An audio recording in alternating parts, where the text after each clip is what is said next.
And now on Who's Views, it's time to join JT, Paul and Third Doctor Ian for the latest headlines. The BBC has not approached HBO Max.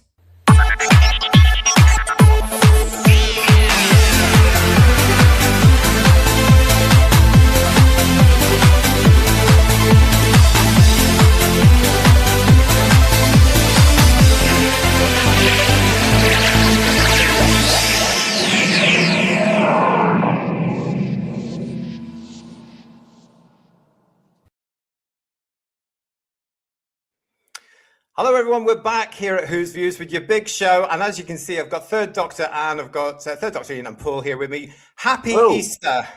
Happy Easter to you too. How are you? And also to everybody, happy Passover. Yeah, absolutely. Yep. Yeah. We've got a lot coming up for you in the big show this evening, everybody. So good to see you all. Have you heard? Yes, indeed. Well, as I've just been saying, the HBO boss has been speaking, gentlemen. Oh. I know.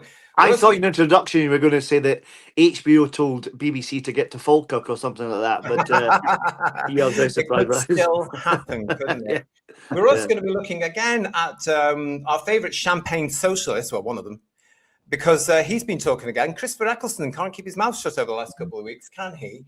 And of course, Daleks. Yeah. It wouldn't be right not to mention that in this particular show either, would it, gentlemen? No, it wouldn't. Yeah. No.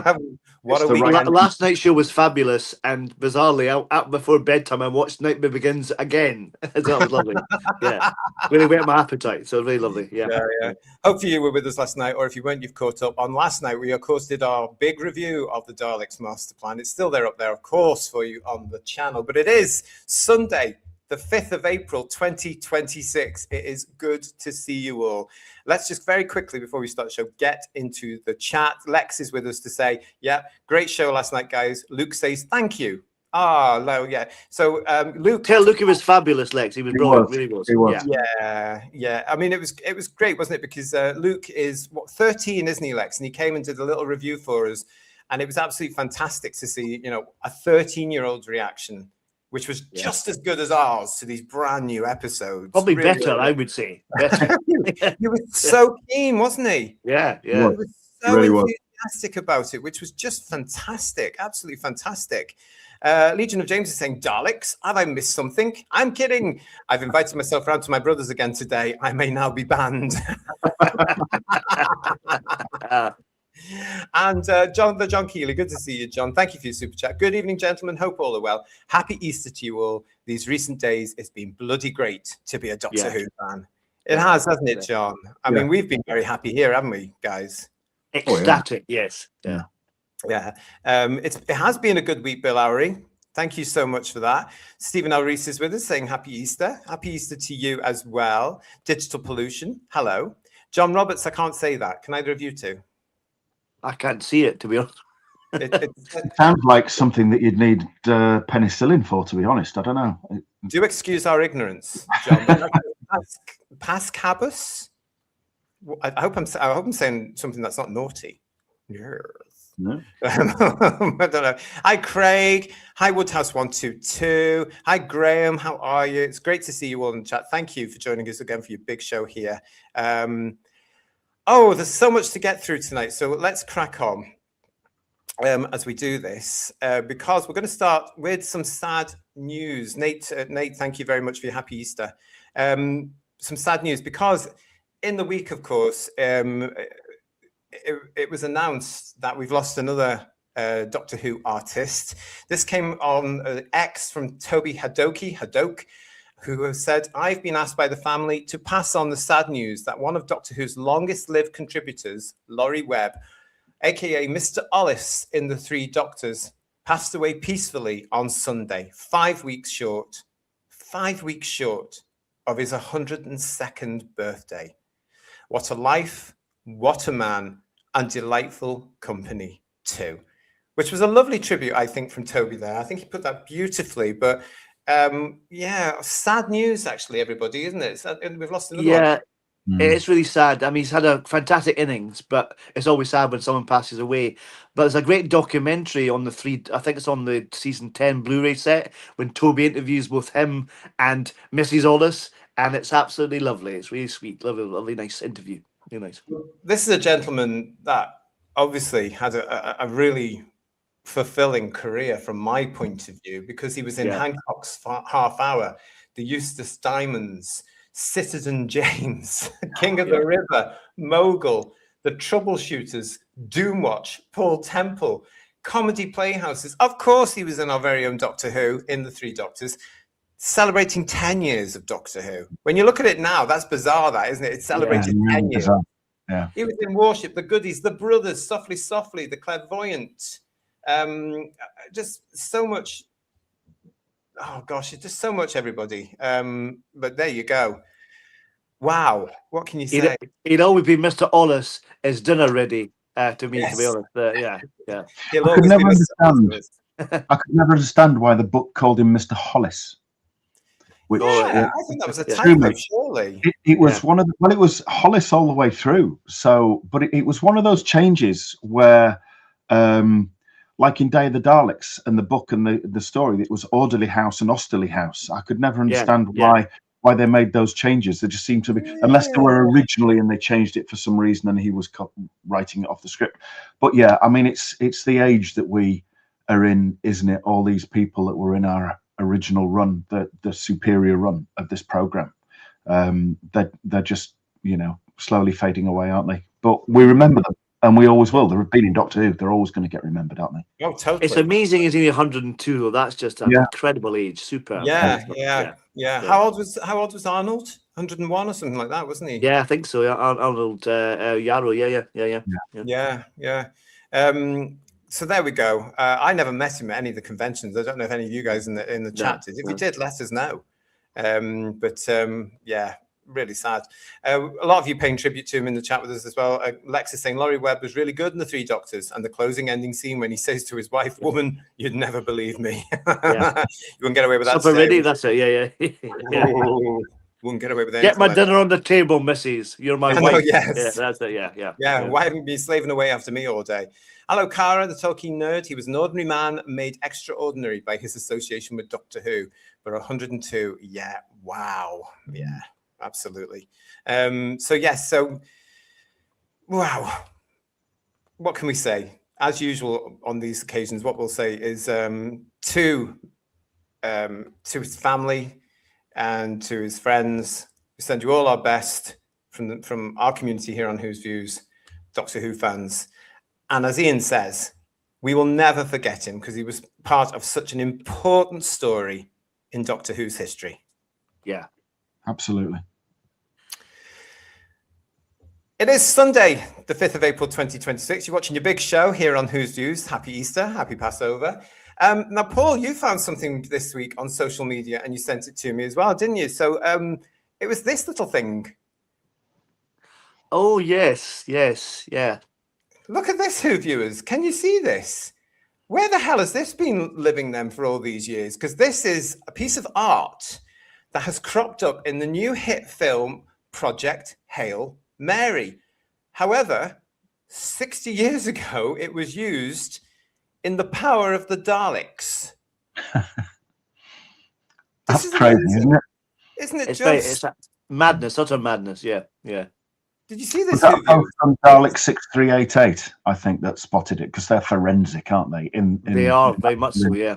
Right. Yeah. That is incredible. I mean, how does that happen? It's mad, isn't it? Isn't it insane? Yeah. I mean, surely somewhere, unless it's worth money, of course. Yeah. Unless it was done by somebody that's now a known artist or something like that. In which case, why is it in a prop room? How come somebody hasn't nicked it and flogged it years ago? Yeah, I'll be on eBay. I'll be on eBay next week, probably. Yes. Oh, look, Jethrick is saying to us in the chat, I met Laurie Webb. He was a lovely chap. Oh, Jethrick, that's lovely. That's really nice. I'm a bit jealous, actually, because I didn't. Hello, Margie75. It's good to see you. I mean, I couldn't quite believe that when you sent me that. I was like, really? And I was doing these things, but side by side, but it can't be. It just can't be the same thing. But it is. It's the same one. Isn't that incredible? Digital really is, yeah. That's insane. That's insane. Our very own Kirsty is saying, you need to see this movie. Yes. I'm trying. Oh, hey, listen, I hope you had a good day, lady, today. Hope everything went all right for you. So I know she's tired at the moment, but I hope everything's gone all right today. I'm hopefully going to go and see it this week, Kirst. Hopefully. One afternoon this week, probably. And Mecronon is saying to us, same picture 60 years later, time travel is real. And it didn't age. It didn't age at all. It looks exactly the same as it did 60 years ago. Well, only if they can find Power of the Daleks to put next to it, that'd be lovely. I think it was in the same packing crate. You know, that would be nice if it was, Ian. Yeah. Project plagiarism, says Domgo. Ooh, very good, very good. And Stephen Norris is saying, blimey, I thought it was a hint they'd found power then. Oh, wouldn't. Oh, goodness me, can you imagine that? Oh, can you imagine it? I mean, if and when these days they find that. Let's say when. Let's say when. Okay. We will know about it. Does this make Project Hail Mary an unofficial spin-off? They wish, Funky. They wish, honestly, because it's been a massive success. So good for them. Apparently, as well, a lot of the reviewers are saying it's just a science fiction film. There's no messaging in it. There's no agenda pushed into it. There's no talking down to their audience, which is one of the reasons I'm quite attracted to it.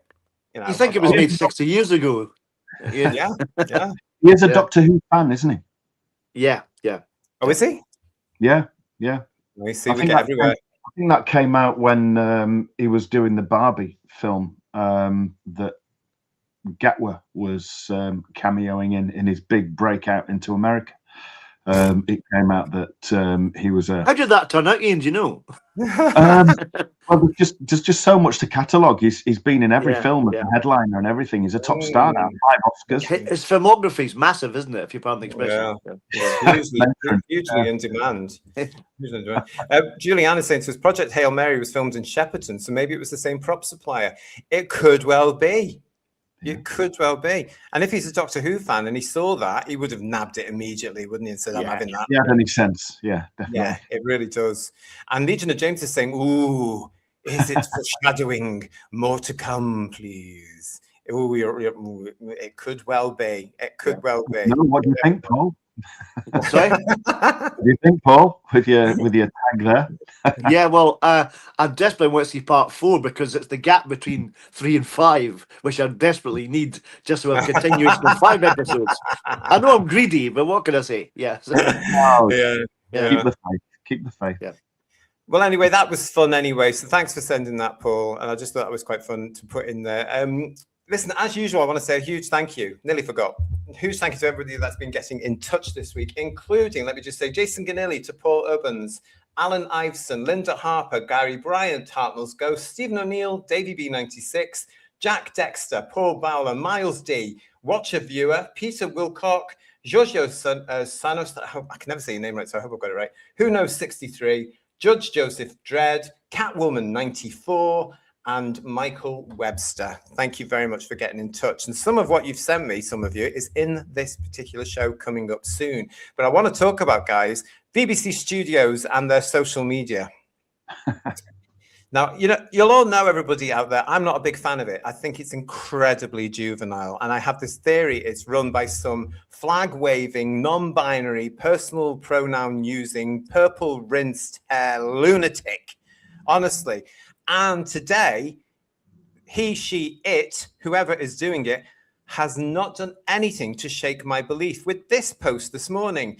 Remember to take a break from your Easter egg to serve face. To what? Exactly. I don't know what that means. No. And neither did an awful lot of people on the Doctor Who social media boards who were quoting back to them, serve face. What does that mean? Now, I've actually gone on there as well as Who's Views to tell them to grow up, to just grow up and to use English and to set an example, which is what the BBC should be doing. But the BBC Studios platform for their social media is, of course, run by some external agency. Why? Just sack it, because surely you've got people in BBC Studios who are mature enough to run this nonsense. But when you're coming up with crap like that, what the hell does serve face mean? What I'm is more that? upset by the fact who's that person in the picture? I've no idea who that is. Who is it? I've no I don't clue. know, It's he just looks some like no he's idea. got he looks like he's got a light fitting coming out of his ear, though, doesn't he? So Yeah. I don't even know which episode that's from. yeah. I think it's the awful Stephen Moffat Christmas one. I think, yeah. Oh, really? Because I was going to Yeah. say he never did an Easter one, did he? Yeah. Thank God. No. Yeah, I think it was that. Remember that awful thing? He spent a year stuck on Earth before he could get through the time portal thing. It was just padding, and it was Yeah. only an hour long. You know, it's like incredible. Yeah. Well, I can't stand all this TQ cult language that comes up, because I imagine all this comes from that old Crohn's drag race and stuff. Bill Harris saying to us, JT, did you find out what serve face actually means? I'm about to, because of course Kirsty is in the chat with the explanation. And she's down with the kids. Yes. Because she's one of them. Serve face means looks, to look pretty or fierce or flirty or hot. That's pathetic. It's utterly pathetic. And I don't agree with the fact that anything run by the BBC, like their social media, should not be presenting the British Broadcasting Corporation in a professional manner. And this desperation to be down with these idiots that are part of the TQ cult, that hasn't gone very well for you, BBC Studios. Grow up. That audience is not there. Don't be listening to RTD and his absolute bile. He's lying to you. He's delusional and deserves to be in a padded cell. It's not right. It's not there. You are alienating millions of fans with this nonsense. Grow up. Be mature. You're responsible for the English language. You are the BBC. Come up with something a little bit more grown up, for crying out loud. You know? I just annoys me with this social media. Honestly, I look how many people follow them on their platform. I just think, why? Why? Come away from it. Show them you're not impressed with this. Leave it to the TQ cult, because that'll be about 10 of them. And you know, do you know what I'm saying? I don't know what you think, guys. They're just trying to pander to the non-existent audience, as you said already. They don't exist and not interested in Doctor Who at all. So let's say something more sensible, like you said, something that will interest fans. Give us more missing episode news. That'd be lovely. Thank you. Yeah. Yeah. They probably have people that have followed them for some reason in the past and might even have them on mute, to be honest. Let's face it, if they've got 3 million people following them, and I don't know how many they have following them, but if they've got 3 million people following them, it doesn't mean they've got 3 million people listening to them. Yeah. You know, the algorithms, you know, if you don't show an interest in one of the posts, it'll go down to the point where you won't see them anyway.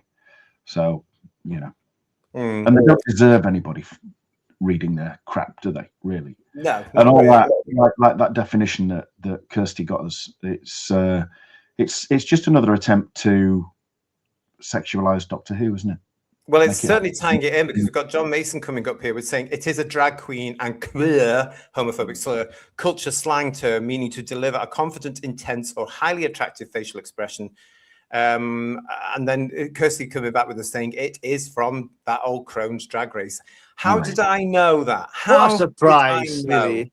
Yeah, it's unbelievable. It's unbelievable. They are not learning. This is what I'm worried about here. Through the social media, through the fact that they've got Tia Coffey, that insane lunatic with no talent at all and no capability of being able to present a show. And I don't care if he doesn't like me. I don't give a toss. But, you know, it's a case of like, you know, that's not the audience. And they've been going for it for years now. And it's not there. It's a minority. You had a failed show. The show is about to go on a hiatus because you have mucked the audience up. You've alienated millions. You haven't retained millions. You've got, what, 1.3 million perhaps? And that includes all of us that watch things for reviews. Yeah. So it's not the audience you think it is. And yet they're desperately not listening. And they keep churning the crap out. They're not learning. Yeah, he's still doing it, isn't he? He's still antagonizing the fan base completely. Oh, yeah. And hopefully by Christmas, if he is going, that'll be it. And whatever happens with Doctor Who after that, we won't get this crap again, hopefully. Fingers crossed. Yeah. Let's just hope he. I mean, I would also say at this particular point, I don't even care if this Christmas thing gets cancelled anytime in the next few weeks. Do you? I would rather it did, to be honest, frankly. Yeah. Funny if it was, really. It'd be a big slap in the face for him, wasn't it? Like we were saying last night, his entire master plan, to coin a phrase, to sexualize and turn Doctor Who into a degenerate messaging system has been completely undermined by two fantastic William Hartnell episodes from 1965. He spent years planning what he's just done, and it's all been destroyed by two classic episodes from 1965 from a Doctor that they effectively tried to erase by not making him the first Doctor, by saying there was loads of others, starting with a little black girl, please, and then all the way through to what Moffat did, making him like basically a dirty old man. I know. You know, it shows none of them, RTD, Moffat, Chinballs, none of them knew really what Doctor Who was. No, and they're just so desperate right now. But I just get so frustrated when I see this stuff on their social media, because it just shows me how ignorant they are, how up themselves they are, how arrogant they are. They are not listening to the majority, a huge majority of Doctor Who fans, because they want to pander to a minority. And quite frankly, these people who are doing the social media campaign, start listening. We don't want this crap. Grow up and give us good quality information and posts. They've really got to sit down with BBC Studios, in my opinion, everybody, and get this sorted, because there were so many people just going, oh, for heaven's sake, on the social media post today. And I was so annoyed. I actually went on as Who's Views and told them, grow up, get a grip. You know, it's just, I get annoyed by it. I can't help myself. I get annoyed by it. You've got to listen to your audience, especially when you're dealing with a cult fandom like we are. Yeah. Did you get the usual predictable response from people, did you? Blocked. I have no idea, actually. Or throwing insults at you, or just generally telling you telling you off for having an opinion, sort of thing. You know, that probably, but you know, I'm used to that now. I just wondered. That was all. Yeah, probably have. Or somebody go and have a look, but I didn't bother to look. You don't care, that's right. No, because you know, I'm used to. I'm so used to it. I've had years and years and years of this, and now I just wind them up. Because I know they're in the wrong, and I know they're in the minority, and I know the tide is turning finally. You know, of all these idiots, and it's so easy to wind them up as well. That's the joy of it. To be fair, you just tell them facts. You give them truth. Yeah, and they don't like it. They can't handle it, and they start screaming, and then, well, that's when it gets really fun. You know, these idiots. They should all be in padded cells next door to RTD. Hayden. DEI LGBTQ plus, because they've added more bloody acronyms to it. Just remember, everybody, as well, LGB without the TQ is a hashtag, and also everything right of the B is heterosexuality. That's all there. Everything right of the B is heterosexuality. It's simple as that. They don't like me saying that, Paul, either. Well, we already have our own club. We don't have to be part of another one. You know what I mean? Yeah. So why do the heterosexuals keep pushing people onto my lot? I mean, it's just no idea. Awful. Yeah, no idea. No, you greed, probably greed. That's what it is. Yeah. Get over there and start knocking out kids. Right, LGBTQ++ worked really well for Star Trek Starfleet Academy, didn't it? Didn't it just? Oh yeah. Didn't it just? Honestly, Push left the thing. I've just had to Google what it meant, and I just thought, oh, of course. Doesn't even make any sense to me. This is Doctor Who, for God's sake. It's embarrassing, really. Isn't it just? It's absolutely awful. And very, very embarrassing.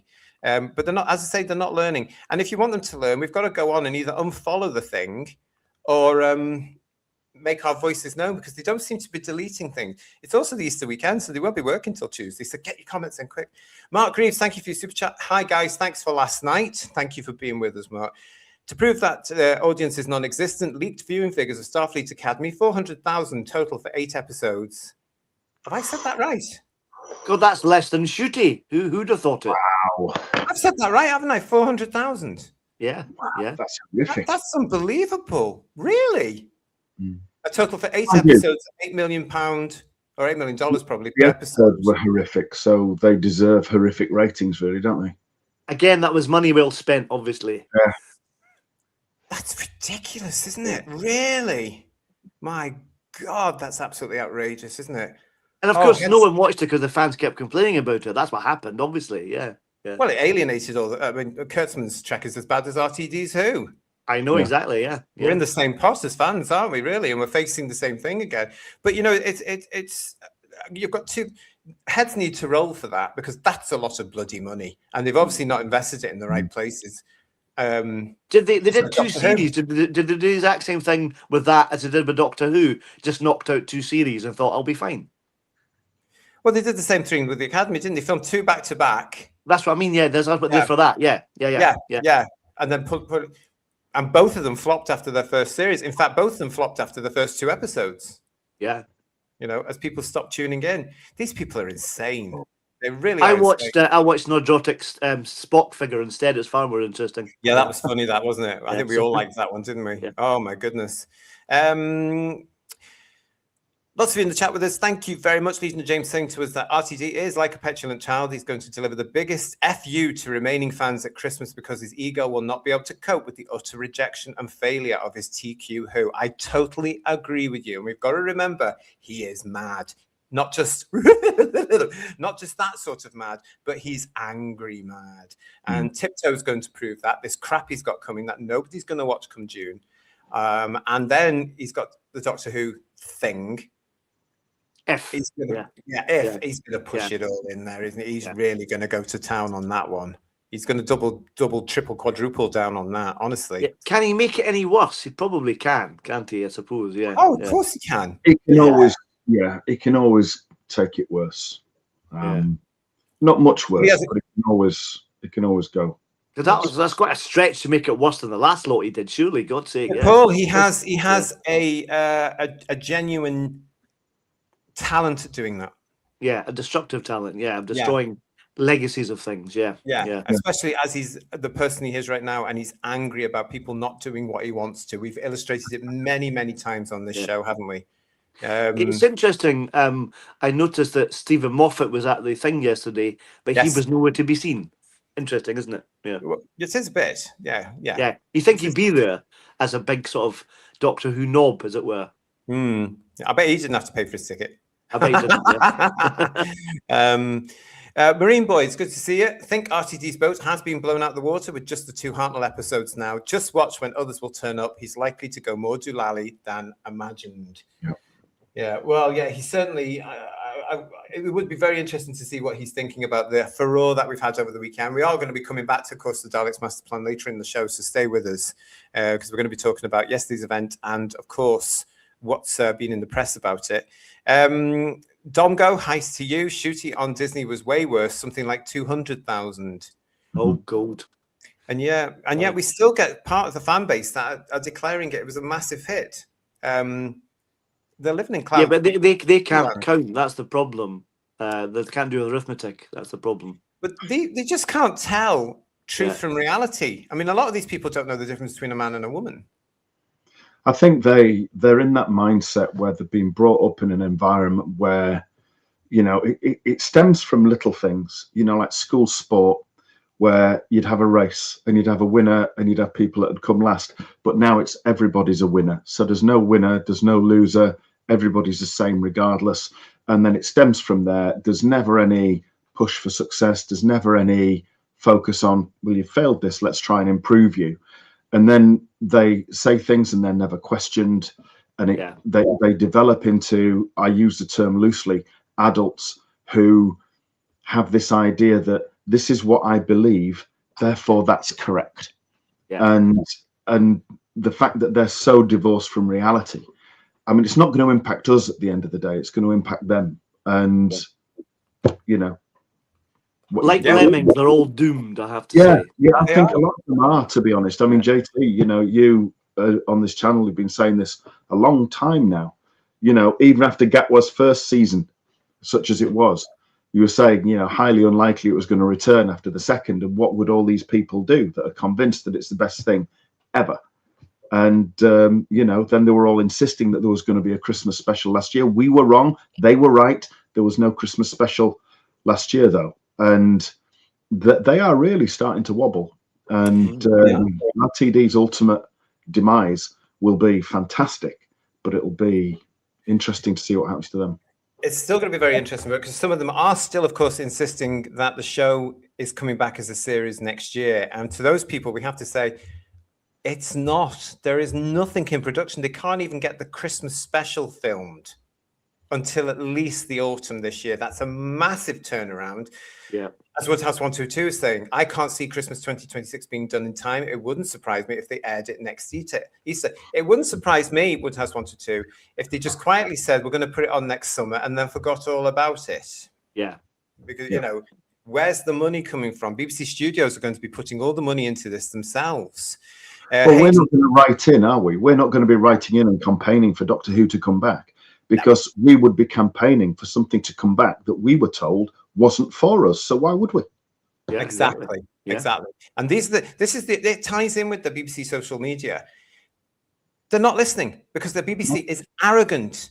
Absolutely. It's never changed on that. They're paid for by the public and they never listen to their public. And right now, of course, because it's full of university graduated, far left leaning ideological lunatics who think they're better than everyone else, as we know on this show, because we had that from an ex-employee of the BBC in one of our previous shows. If you hadn't seen that, I think it was last year, the year before, somebody got in touch with us to say, as an ex-employee, I can tell you, this is how they look at the general public, and the general public has to be spoken down to and educated.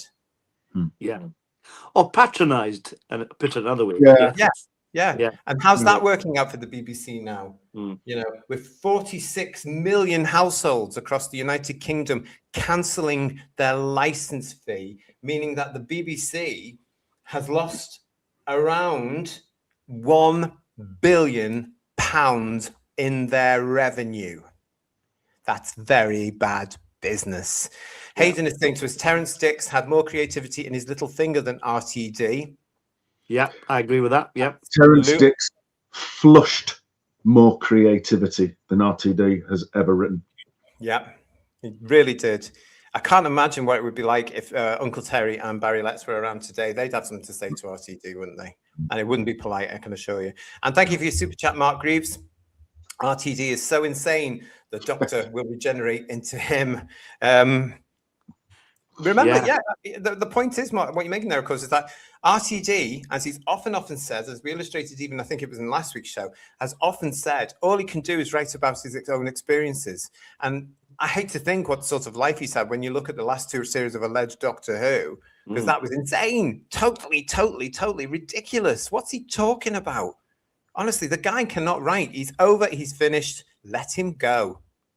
That's what I say. I don't know what you two are saying about that. Well, we're all singing from the same hymn sheet, aren't we? We want them gone now and having nothing to do with the seas at all and just retire. That's fine. Do that. Yeah. Go away. Yeah. Just go away. We don't want you anymore.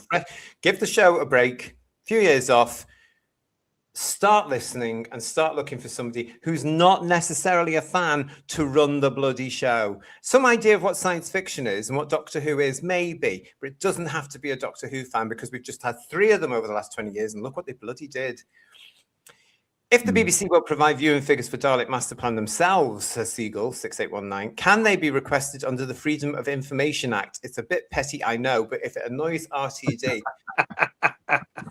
it probably could. We can start a petition now, just in case they're reluctant to release them. Do that now. Yeah.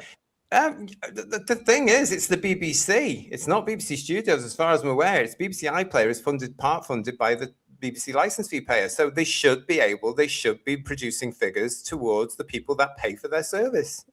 Yeah. Like I said, I wonder the definition of the trending on the iPlayer.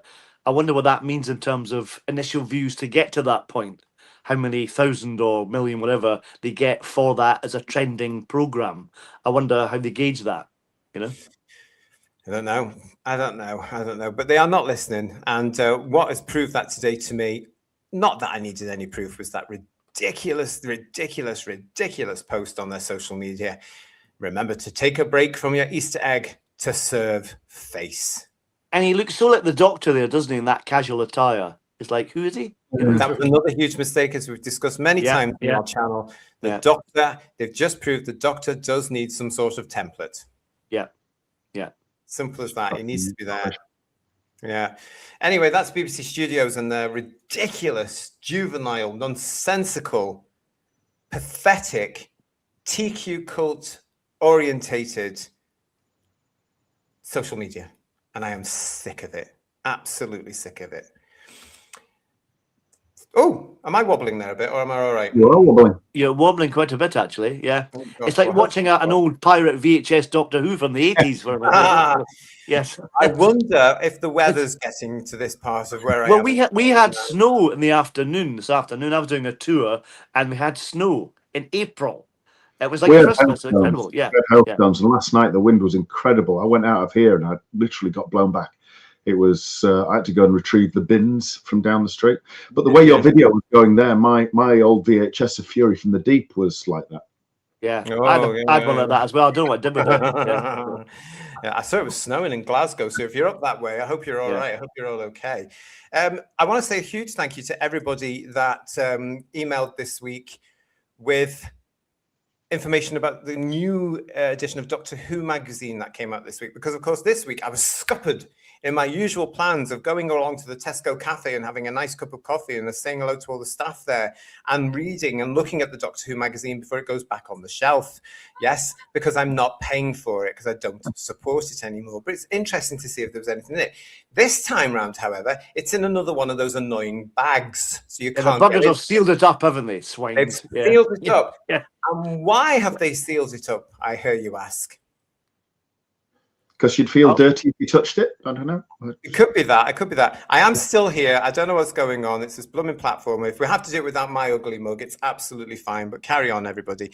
I'll tell you why it's been sealed. It's because, thank you for everyone who sent this in, because Destination Daleks is, of course, there as part of this now, everybody. Destination Daleks. Now, there were a few people that sent me these pictures in, so thank you very much, everybody that did this for me.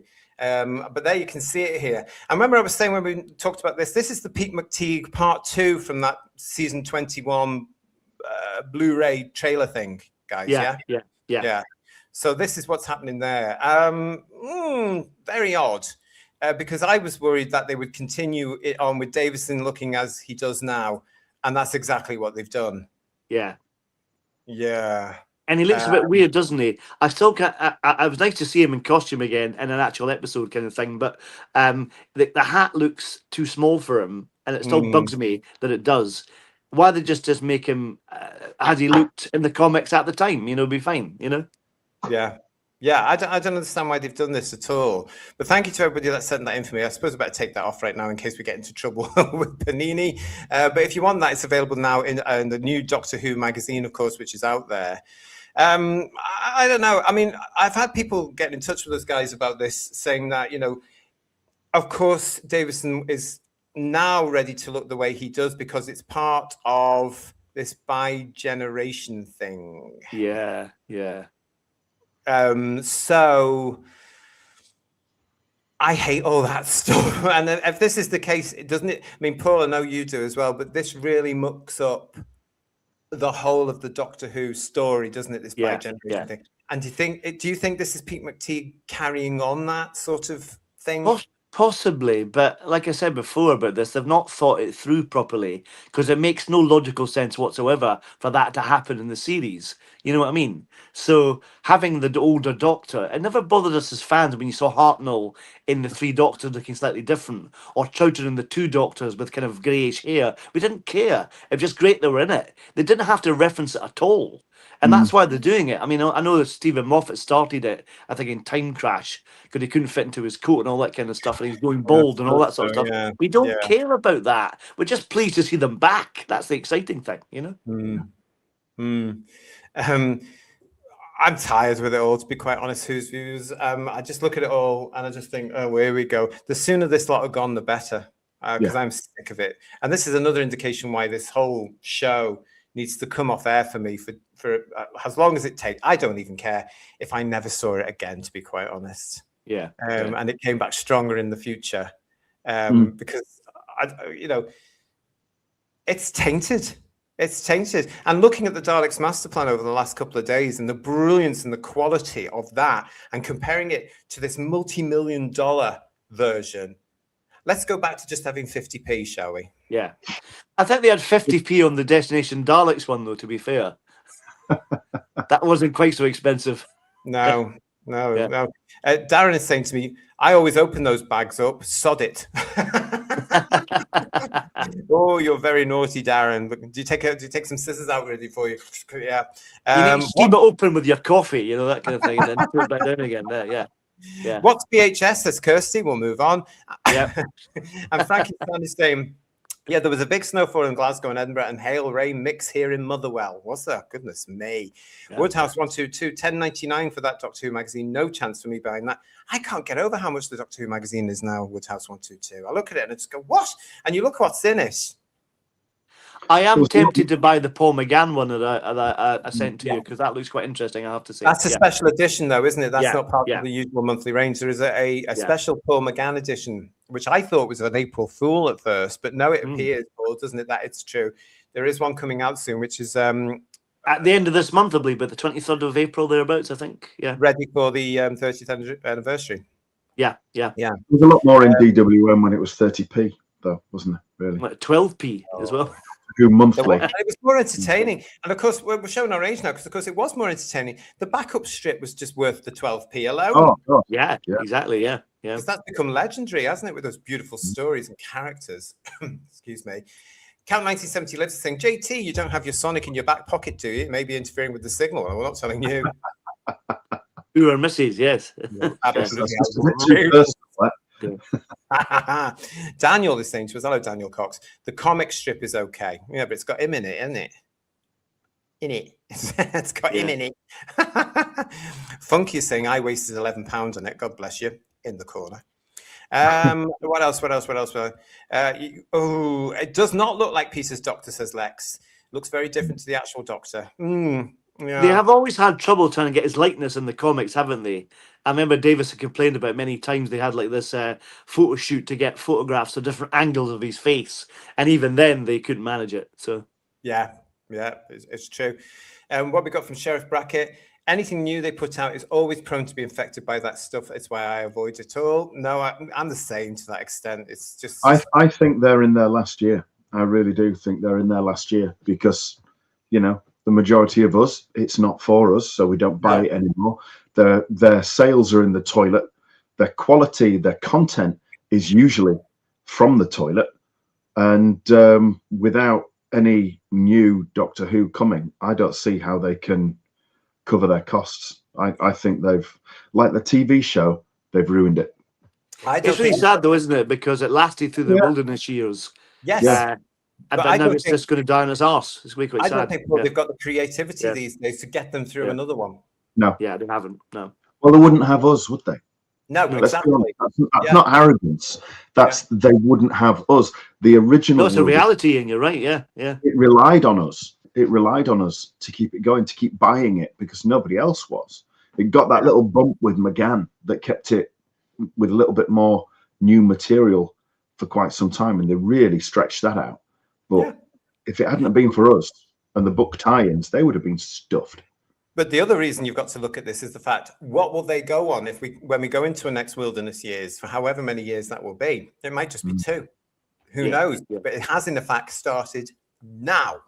Yeah. So, you know, you've got, what will they look at? 20 years of the rebooted new old Who. Yeah. You know, which eventually leads up to these idiots saying, we don't want you. So they're not going to get us back. It's got no future. It's got, and it's in a struggling marketplace.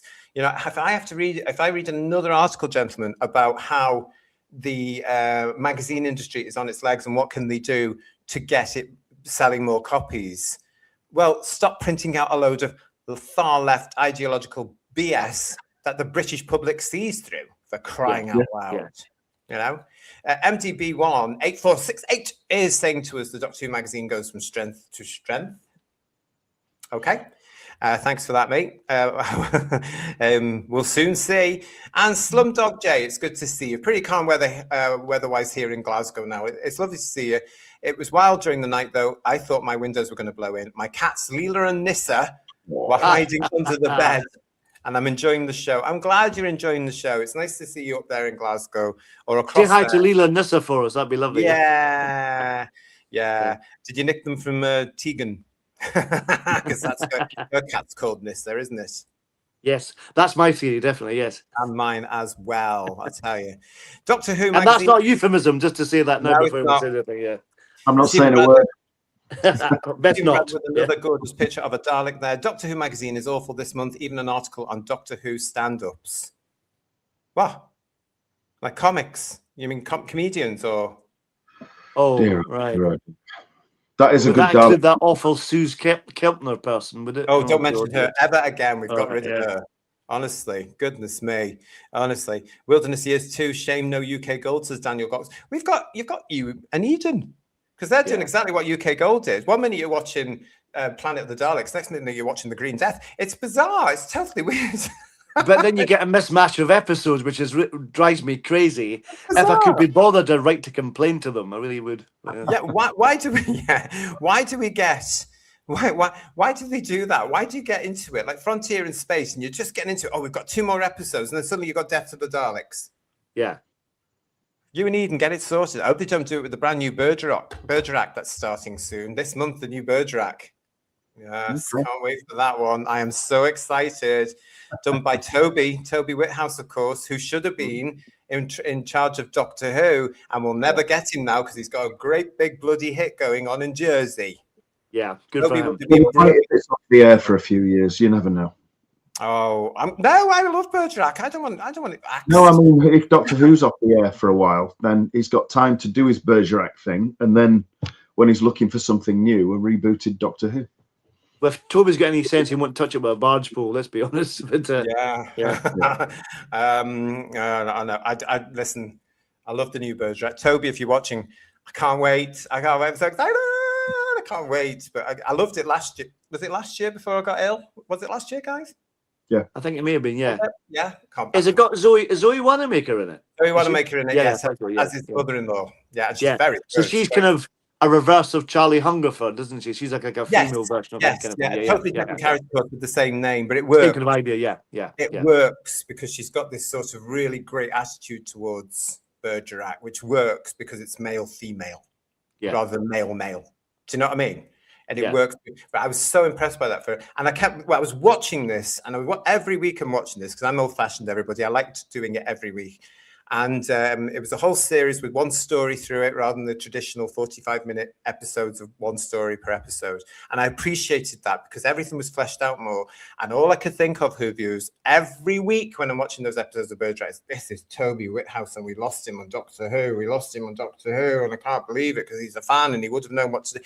But I don't think he would have fitted in with the cult that runs the Doctor Who. No. You know? Yeah. Sad, we've lost a genius there. Peter Wilcock, hiya mate, how are you? As a gay man, alarms sound when RTD says only gay men should act gay roles. FFS, I nearly said it then. And when lovely Davros can't be in a wheelchair anymore, I think our show needs to be always way beyond such dumbness. Well, round of applause for you, Peter. Yeah, quite right, yeah. Absolutely. We totally agree on that one, don't we, Pete? Hope you're well. Hope you're having a lovely Easter. And I hope you're all having a lovely Easter as well. Chris Kaz is saying to us that Doctor Who magazine went down the toilet when Chibnall took over the series. The new Time team and giving crystal meth pages stopped me buying. And the other one, the blonde idiot, and all of that. At some point, we will be looking at that particular edition of the Time team here on the channel. It's in a future show, but I can't remember which one it is at the moment. But it is planned. And by God, that's going to be one hell of a bitch fest. I've got a lot to say. We're not going to want to miss that. Just the fast forwarding bit alone is going to be bitchy, I'll tell you that, yeah. Oh, I can't wait. Bring it on, I say. Bring it on. Make sure you subscribe to everybody. We've got here from Jess. Hiya, Jess. Doctor Who magazine has experienced significant declines in circulation from its 1980s peaks, reflecting a broader trend in the publishing industry. Figures are dropping from 1980 high of 124,000 to, I would imagine right now, about 15. I don't think it's like a publication trend. It's the lack of interest in the magazine itself, I think, to be honest. It totally is. Title, definitely. Yeah. It got a peak again, didn't it, in 2005-06, as you would imagine it would.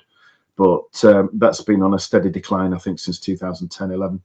It did get a peak as well when they came back for the Tennant specials in the 60s, didn't they? They had that issue that came to launch that, and it got a bit of a spike, didn't it, from that? Well, remember on that particular one, it was the one with the new version of our old beloved logo and Tennant in the blue coat doing the Tennant pose, wasn't it? And they hadn't printed enough Yeah. So demand went up. They couldn't believe it. They had to allegedly reprint more because Yeah, it went 2 or out 3 of more. stock, Yeah. didn't they? Yeah. Even I went and bought it again because I was like, "Oh my god, this is going to be great! This is going to be the new era that we want." So did I. Yeah, I bought it. Yeah. It's upstairs collecting dust somewhere now because of what happened after it. But we gave it a chance, and it wasn't for us. Steve Braddock, thanks for getting back in touch with me, and also Daniel Cox to say, not comic. It's Doctor Who cardboard stand-up. So I would imagine that we mean the Weetabix stuff from the 70s and stuff like that. Right. Okay. We used to get in the cereals back in the day when you were allowed to give things away. Like the Silurian. Yeah. Oh, I loved all that. Yeah. Do you know, it's a shame. I look now at sometimes when I get my bran flakes off the shelves in the supermarket, and you don't see anything really now with free cutouts on the back or beautiful artwork on the back to stand your figures up with or anything like that. And they're certainly not allowed to put little plastic things in there because kids these days apparently are so stupid they might eat it. Oh, that reminds me of that Star Trek Starfleet Academy again with somebody that at their comm badge. I mean, come on. Do you remember in the 70s? I remember you used to get Magic Roundabout figures, and I remember having it was a Dougal you had to paint. Yes, I remember that well. Yeah. Do you remember the shaker makers as well? Yeah, I do. Yeah. I had a whole load of those, and I had the Magic Roundabout one of them, and I was always like, "Mom, why isn't there a Doctor Who one?" I don't know, leave me alone. You know, they missed a trick there in the top. Oh, they did. Yeah. Look at me doing this. I used to go to drama school, everybody. Yeah, that's making a cocktail. That is, isn't it? Yeah. You've got your mind module down to a treat. I can tell you that. Yeah. Thank you very much. Here we go. We've got some figures coming through from our Who viewers here. Mark Greaves is saying, I've just Googled the sales figures.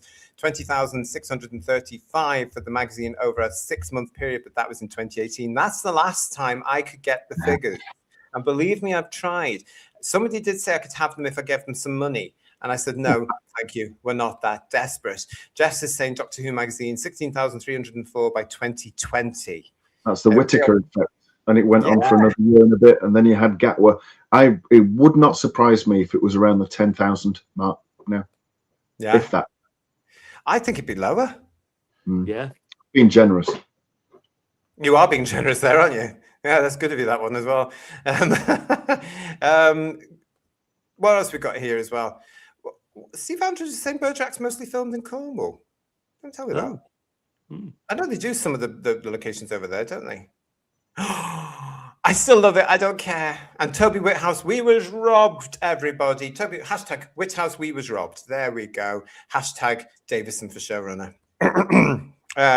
All on the way there on Uni. But yes, thank you very much, everybody. Kev Taylor is saying to us, I still have a TV license as my wife enjoys watching live TV. Strictly, I bet. That's in trouble as well, isn't it? I'm hearing. But I don't care much for the modern BBC. Not going to watch the Christmas episode. Nobody's going to watch the Christmas episode apart from us chumps. Yeah. If it comes on for review purposes. So you lot don't have to. I'm really looking forward to it. Yeah. I'm hoping it's cancelled. Yeah. If it happens at all, I can't imagine that they would give it Christmas Day. I just can't. It'll be that wilderness, the couple of days between Christmas and New Year, like 27th to 28th, where everyone's in a coma, you know. So, yeah. Yeah. I mean, we should know around about now what's going on with this thing. But the fact is, they should be back in Cardiff working on it. But God knows where they are. And don't forget, as we revealed last week, RTD is now also preparing his next TQ cult drama for Channel 4 for probably next year or early the year after. So he's working on that as well. Is this complete? He's making another one for Channel 4, is he? Yeah. God, they must be desperate. They must be desperate to have another drama from him after the last one. God almighty. Well, they're expecting a massive hit. I don't think they're going to get the ratings that they expect it to get, to be honest. I don't think it's going to be up there with It's a Sin because more and more people are aware of his nonsense. And he's going to go on about all this, straight man bad crap. Do you know what I mean? The rise of the far right. We know that because we've posted it here on the channel before. I'll tell you something else that's happening, which I know you're all going to be very excited about. Let's get straight into it. It's this. From the Radio Times, BBC Three has confirmed special Doctor Who night to celebrate 20 years of David Tennant as the Doctor. Hooray! Whoop, whoop. I can see you all being excited about it now. God. The David Tennant fans actually are now in their mid-20s and mid and late 20s. Ancient. Yeah. So all these fangirlies that are like, I'm David Tennant. Get a grip and grow up, for crying out loud. The story goes on from the Radio Times.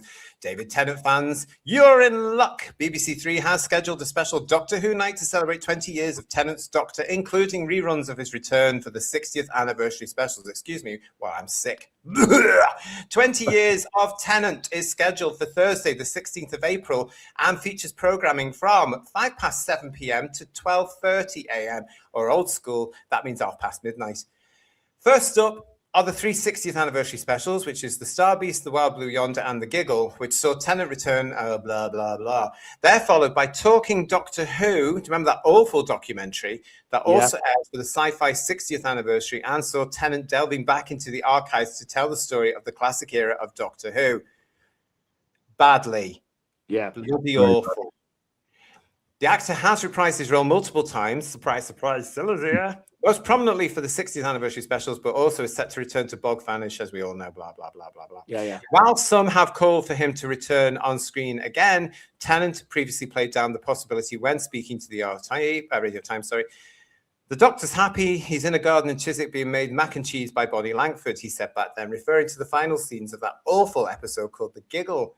The door is not any more open than it ever was, because in Doctor Who, if you want to bring someone back, there are endless ways of doing it. It's very much the end of the story. The celebrated actor also refused to get drawn into hypotheticals of what would happen if Earth were invaded while the Doctor was exploring elsewhere, as we've seen several times, including that bloody fish thing. Yeah.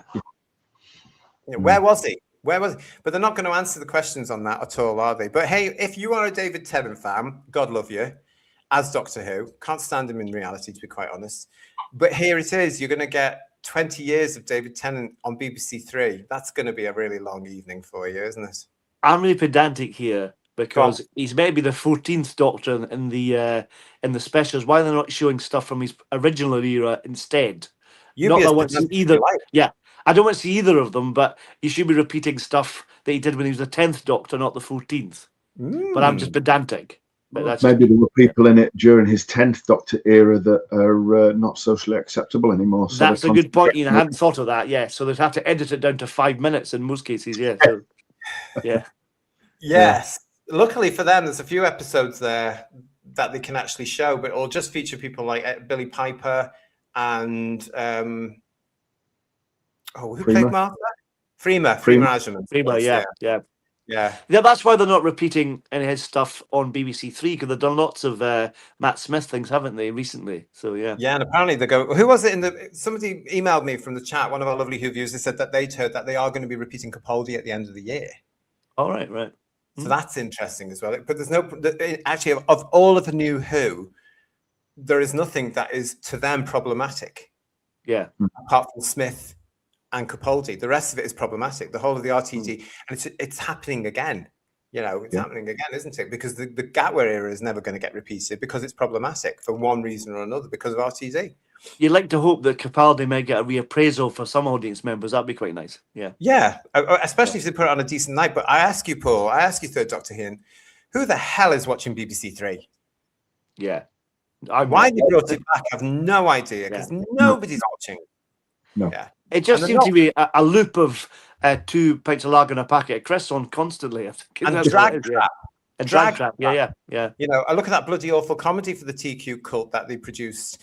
It got nobody watching, and they renewed it for a second series. Was that Smoggy Queens or something? Something like that. Yeah. Which had pitiful. It was under 80,000 viewers. Yeah. And that was on the iPlayer, so that could be people watching it again, because the iPlayer, as we know, is unreliable. But get rid of it. If they want to start saving money, they have to really start looking at getting rid of a lot of these channels and some of these radio stations they've been plowing money in, and get rid of it. And I'm sorry, yes, get rid of some of your staff, especially the alleged activists. Get rid. Well, they have been doing some of that more recently, getting rid of staff, haven't they? They've sacked a couple of people, haven't they? Yeah, sure. Yeah. And those at the top, they need to reduce the salaries as well. Yeah. Yeah. I'd sort I don't think they'd get rid of the right stuff, and by the right stuff, I mean the right stuff to get rid of, not. Yeah, the wrong stuff. You mean? Yeah. Yeah, Yeah. they're just. It needs a complete root and branch. Although, to be quite honest, I think it's gone too far. I think just get rid completely. Establish a new company that's sole responsibility is running iPlayer as a subscription platform that can then commission programs and ditch the BBC channels completely. They're so compromised. It's just unreal. Yeah, and there's allegations left, right, and centre these days. And the fact is, we are now in April 2026. None of us are surprised. None of us are shocked because it's becoming part of the routine. Yeah, you know, it's ridiculous. We've had one this week with allegations left, right, and centre, and people surmising and jumping to conclusions, and you can see why. If we look at the history over the last 40 years, come on. Stephen L. Reese is saying to us, why hold a 20-year celebration on BBC Three and only play the latest ones? Why not some of his classic episodes? Or is it so RTD can take all the repeat fees? That's probably got something to do with it. probably, yeah. Well, if it's classic shows for his original run, then RTD didn't write any of them, so I won't get any repeat fees, will he? No, exactly. Plus, of course, there'll be people there that he wouldn't want to be paying money to for a repeat fee. Yeah. 3 people come to mind immediately, but there will be others that he's fallen out with over the last 20 years. What's he going to do on that night? Host a quiz? Oh, no, he's already tried that, said Mark Greaves. Oh, you bitch. Jess Corbin is saying, yes, there's endless ways of doing it. Cryonism, nepotism, and oh, yes, narcissism. I feel an illness coming on, says Pete Harrington. Oh, bless you. Bless you. No such thing as a 14th Doctor, says Sheriff Brackett. Frankie Stanish is predicting that BBC Three will get the lowest viewing figures that night. Well, that's saying something because it doesn't get that many figures already, I can assure you. It's not doing very, very well at all. Darren Reed is saying, how about 52 years of Tom Baker instead? Now, that would have to go for me on BBC 4 because that's the grown-up channel. That's the quality drama channel, not the crap. Not the crap. Julie Goodman is saying, oh, I'll give it a good miss, thank you. And Forbidden Man, I was not impressed with Tennant. The best thing he did was play Dennis Nielsen. I never saw that, actually. He was quite good, though, I have to say. Yeah. Margie, hello, Margie75. 20 years is too long to show the 10th Doctor era.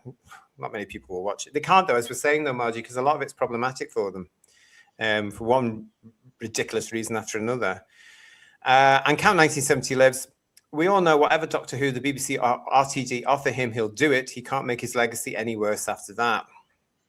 What a bet. Watch this space. 20 years already since I stopped caring about New Who, says Digital Pollution. Yeah, gosh, doesn't time fly? Yeah. Doesn't time fly?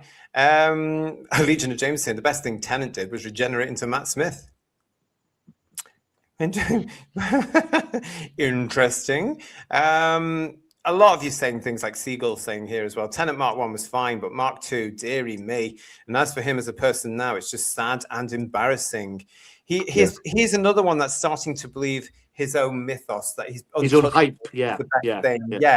You know, his best thing since sliced bread. It happens to them all. And when they start getting a few million in the bank, they really start to lose touch with reality. Yeah. They really do. Remember, says Chris Kaz, when RTD was gushing all over J.K. Rowling and was desperate to get her to write for the series. I still can't watch the Shakespeare one because of the cringy J.K. references. Well, if she'd had time, because she was writing this other little thing that she had going on at the moment, this other little thing. Had she made one, they would never show it again, and he would be spitting blood over it right now because, of course, J.K. Rowling talks truth where he talks crap. You know, can you imagine? I would have loved that, though. Yeah. Love that. It's bad enough that they've actually started criticizing Gareth's the Shakespeare code because there was something on the social media. I don't know if you saw it this week, where some idiot guy is claiming that the Doctor, the 10th Doctor, is thwanphobic because he goes, "Go on, JK," or something like that in the episodes, doesn't he? Come on, JK, or something like that. And he's claiming that because he says that, because the Doctor is a time traveler and would have known the furore around about JK Rowling's fact stating that he has sided with JK. Yeah. Yeah. It's Yeah. a TV show. It's a fiction, for God's sake. God, Yeah. But they're not amused. rooted in reality anyway. Yeah. So these people just don't function properly. No. You know, they're mentally ill. Yeah. Well, this one proved it. And I think he was trying to be controversial for the sake of being controversial. The only thing is, the good thing about this, JT, is they're trying to cancel the 10th Doctor. That might be a good thing. Yeah. Yeah. Well, Tennant would feel it, wouldn't he? He was He certainly absolutely would. Yeah. Yeah, he'd absolutely feel it. Thank you for all your comments on this one, actually, everybody. Lots of you commenting about this. I don't know. It's just bizarre, isn't it? Matthew Pounder is saying, yeah, RCD wanted JK to write an episode. They forgot that. Well, now it's all coming back now. I mean, it's amazing how things come out, isn't it? Again, they do remember things eventually. They do remember things. Yeah, there we go. But that's that. If you're interested in that, that is, of course, what's happening with BBC Three. 20 years of David Tennant's first version of the Doctor. I'm so excited. Be washing my hair that night, everybody, I can assure you. We're going on next to this. Ladies and gentlemen, boys and girls, please say hello to this gentleman. This is Casey Bloys, and I do hope I'm saying his surname correctly. This is Casey Bloys, everybody. This is the chairman and the CEO of HBO Max, which, of course, is now available here in the UK on a subscription service. They are getting ready, of course, for the brand new Harry Potter television series, which Kirsty and myself are on the fence about for various reasons. We did a show about it, I think, last week. You can have a look at that. But we're on the fence about it. It's one of these things where I've judged it already, unfortunately, but I'm going to watch it to see if I'm right in my judgment. Stay tuned. Stay with us next week. But if that makes sense, it probably doesn't. But this is Casey Bloys. Now, he's been in various news articles this week over Doctor Who. From the Radio Times, HBO responds to question of a potential Doctor Who partnership with the BBC. HBO boss Casey Bloys breaks silence on Doctor Who rumours after Disney Plus exit and refuses to rule out a future partnership. So, of course, we all know here on our channel, we do have to remind certain minority of the Doctor Who fans, there is no streaming for them at the moment. There is no distribution partner at the moment because Disney was doing everything for them. So Disney has walked and left them in a mess. That has to be rebuilt. At the moment, guys, I don't even think that BBC Studios knows what to do because as we keep hearing from our lovely friends in Australia and other territories, they can't see the Daleks master plan at this moment in time for whatever reason the BBC Studios have decided. Of course, they dropped on the Doctor Who USA YouTube channel, which is called Classic Doctor Who, but they've forgotten about everybody else. And I think that's because, personally, I think that's because they don't have those elements now, like ABC in Australia, who they would have said, we've got these episodes, we're flying them over or transferring them over or whatever you do with them now. Can you get them out there? Do you know what I'm saying?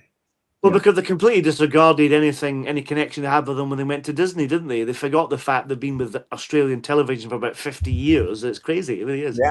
Well, more like, I mean, it was a week behind or a few months behind us, wasn't it? Marvel's Doctor Who, because Australia is the secondary territory, really. So anyway, that's what we have to keep reminding people.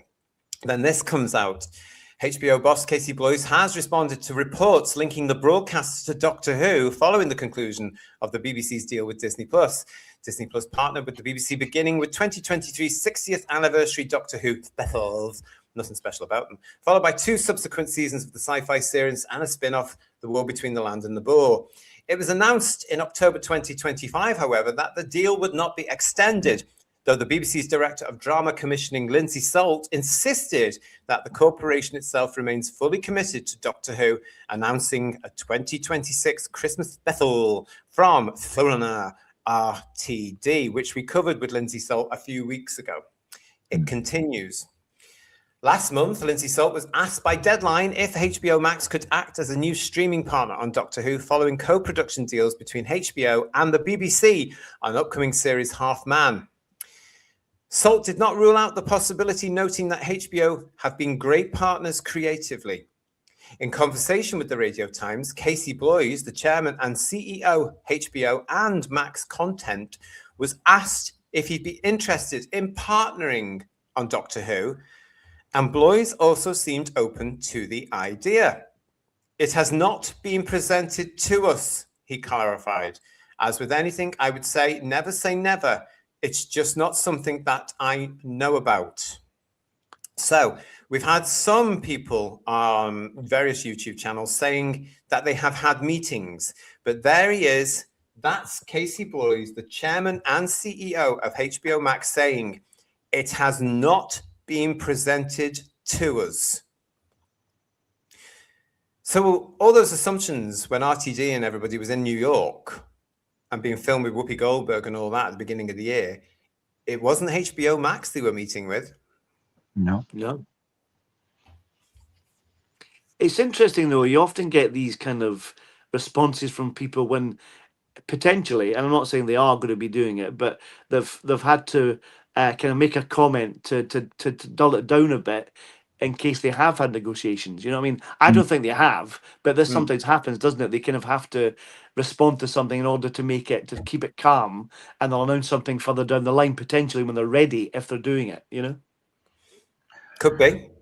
Yeah. I think when they went to America, they may not have been there to see anybody at all. Just there to put their presence around, to make it look like they were important. Just look, here's Russell T Davies and various people from BBC TV's Doctor Who and Bad Wolf. They're incredibly important people in Britain, right? But and here they are.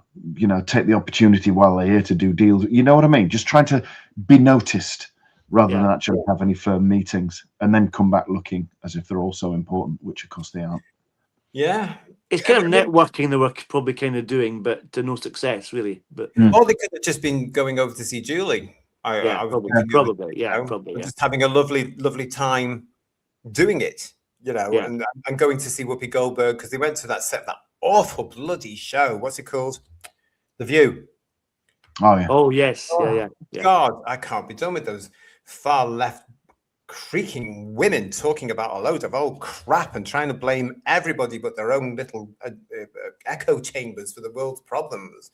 I love the Ricky Gervais interview you did with them because they tried to trip him up constantly and he outfoxes them at every turn. It's brilliant. It's really good. Yeah. Well, he's not having any of that nonsense, is he? He's not. No, he's really not. Funky saying to us, have Disney said anything about broadcasting the fishy thing yet? To which Juliana's responded, it looks like Disney have buried the fishy thing. Yeah, I mean, there's no sign of it at all. We're now into April and there's no sign of the fishy thing over there. But I have to tell you, if you are outside the UK, it was crap. Don't bother. Go and look at our reviews at the end of last year. We will tell you. God, I reckon they've written off as a tax loss. I bet they have. I think you're right. It was awful. It was god awful. I wouldn't recommend anybody watch it. No, not at all. Hugely disappointing. It really was. Yeah, it really was because we were full of optimism for it, really, weren't we? And it just didn't. It just didn't go anywhere. It was just wet. Pun intended. It was awful, and all it was, of course, it was about the usual tick boxing. Oh, let's talk about this, and we'll just throw this alleged story. There was no war in it. There was nothing about it. I can't be. I would if Disney looked at this, I wouldn't blame if they went, nah. Yeah. Where's the bin? Pop it over there, please. And nobody's going to be looking for it as missing episodes in the next few years. I can tell you. Let's hope not. Yeah. No, it was terrible, absolutely terrible. But yeah, perception can be more important than reality in Hollywood, says Sheriff Brackett. Well, we see that every bloody day at the moment, don't we? We really do. I mean, they are so out there, and there's bandwagon jumping, flag waving nonsense. I've said before, these people who act, a lot of them, if you took away the script and said to them, you now have to go and work in the supermarket over there, they wouldn't manage. No. Because they wouldn't know reality. They need to study a person who works in a shop to do that, to be fair. Yeah. There's that element of it as well, isn't there? That method going on there, I think, Yeah. Oh, goodness me. I don't know. Stephen Laurice is saying to us, honestly, I couldn't care. At the end of the day, if Bad Wolf, etc. involved still, then whatever company gets connected to a project will turn it to crap. It's so sad because Bad Wolf have been responsible for some really good stuff since they were created. But on this one, they listened to RTD too much and didn't rein him in. Yeah. and they've had an almighty flop, and none of us have any sympathy for them. No. Hell mend them. That's what I say. Yeah. Yeah. What? Hell mend them. You not heard that expression before? Hell mend Absolutely them? not. No. Okay. Just means serve them right, to be fair. That's all. Serve them it right. is. Things will come around. Yeah. Hartnell's Ghost. Any CEO has to be aware of potential impact on share price re any announcements, including non-announcements. That's a fair good point. That's a fair good point. I read it as being, I don't know about all of you in the chat, I just read it as being a sort of what? Yeah. How do I get out of this? Yeah. Dr. What? Yeah. Yeah. So, yeah. It's Would we be? I mean, again, they would have to negotiate with the BBC in their full arrogant way, who would want to retain certain rights, including the original series, including marketing, including anything from merchandising. It would have to stay on BBC One. It would have to be a similar deal to what Disney had, which is basically how much are you going to put in, and we'll put in 12 quid. And it would have to be something else along the lines of, right, you can have the international stuff, but it stays on BBC One here. And they would turn around and say, well, in that case, then you will do it this way. You will drop it at midnight when we're dropping it at 7 a.m. stateside or whatever it's going to be. Yeah. The mess that they had last time.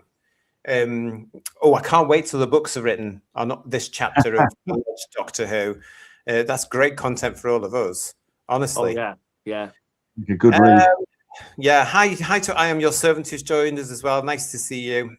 Peter Harrington is saying about the fishy thing, it floundered. See what you did there. Anton Brannigan, nice to see you. I think Disney have flushed the fishy thing. And Mark Greaves is saying, I heard, good gossip, that Bad Wolf approached the new streaming service on Fraggle Rock and the lighthouse keeper turned them down. Well, good for him, I say, Mark. Good for him. He's probably saved himself a fortune there, don't you think? With Sprocket the dog. Definitely. Yeah. Absolutely. The Real Geriatrics just joined us as well. And Josh H. Hello, Josh H. The spin-off was part of RTD's master plan to make Doctor Who into a huge franchise, and it ended up airing at a time when the actual main show future was in real doubt. Things changed very quickly. It wasn't just that, but it was also produced and done at the same sort of time with that mindset, that mindset of we are right, everybody else is wrong, you all have to be educated, and we're going to do it. A bit like Kurtzman said on camera, stupidly, this isn't about Star Trek anymore. It's about our agendas. And he went on and listed all these far left agendas, and that's what they were going to use Star Trek as a vehicle for. RTD did exactly the same thing with Doctor Who, and no bugger stopped him. Yeah. And I have no sympathy for any of them. You've had a massive flop, a waste of money. Yaboo to you. I've got no sympathy for any of you. Chat's really busy, guys. Have you noticed? It does seem to be steaming along, doesn't it? I mean, you're right with their ideas and everything. It's just, you look back at what was said about for every fan that doesn't watch, 5 new ones will come. Well, how did that work out for them? Yeah.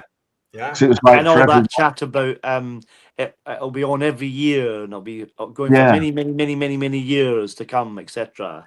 They are just delusional. I mean, at the end of the day, for every fan that's no longer watched, another 5 went with them. It didn't go the other way. They've got egg on their face, without a doubt. Yeah.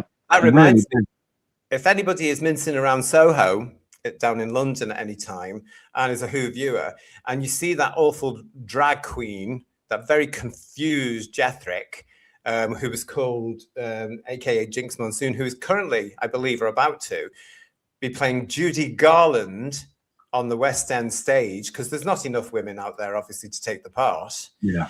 But if you would like to go up to him and film it and say, what do you think of the fact that you said this, that for every Doctor Who viewer that's lost 5 will take the place and it's now in the toilet, would you like to comment? And then send it to us here at whosviews1@gmail.com. We'll show it on the show. Thank you. Yeah, I don't want him on the show, really. He wouldn't come on to us anyway because I'm blocked on his Twitter. Because I called him for everything and I questioned him and he blocked me. He'd have some BS answer to that, wouldn't he? Let's be honest, wouldn't he? I don't know what you're talking about, except in Yeah. an American accent, of course. Yeah. The other Ibrahim, lovely to see you. I wasted potential for Harry Potter. Don't get me started on it just now. Or Kirsty or those in the chat, don't get us started. We're very confused at the moment. We really are. We've got Golden Age Geek as well, who did the show with us as well. We're all trying to be very positive, and that trailer they released, other Ibrahim. But deep down, I've got a very bad feeling about this. I've heard that before somewhere. But yes, it's but we are going to be reviewing it. We've got a couple of new people coming to the show for that as well, because it's out this Christmas. It's going to be a terrible Christmas for me. Bloody Harry Potter getting ruined and a Doctor Who. Oh, for heaven's sake! Yeah. Honestly, you're going to have to get me through it, everybody. Honestly, Well, hopefully we'll have more missing Doctor Who at that point as well for Christmas. That would be nice. Yeah. That would be nice. To make up for it. Yeah. We've already got December lined up for you all, Who viewers, as well, so stay with us. I've got some lovely stuff coming because I might be depressed by that point. Graham is saying to us, didn't see it, the fishy thing. However, I had bought the Sarah Jane Adventures DVD this week, so I can join in on the Who's Views reviews of this show. I've never seen it, but it sounds like a spin-off I might like.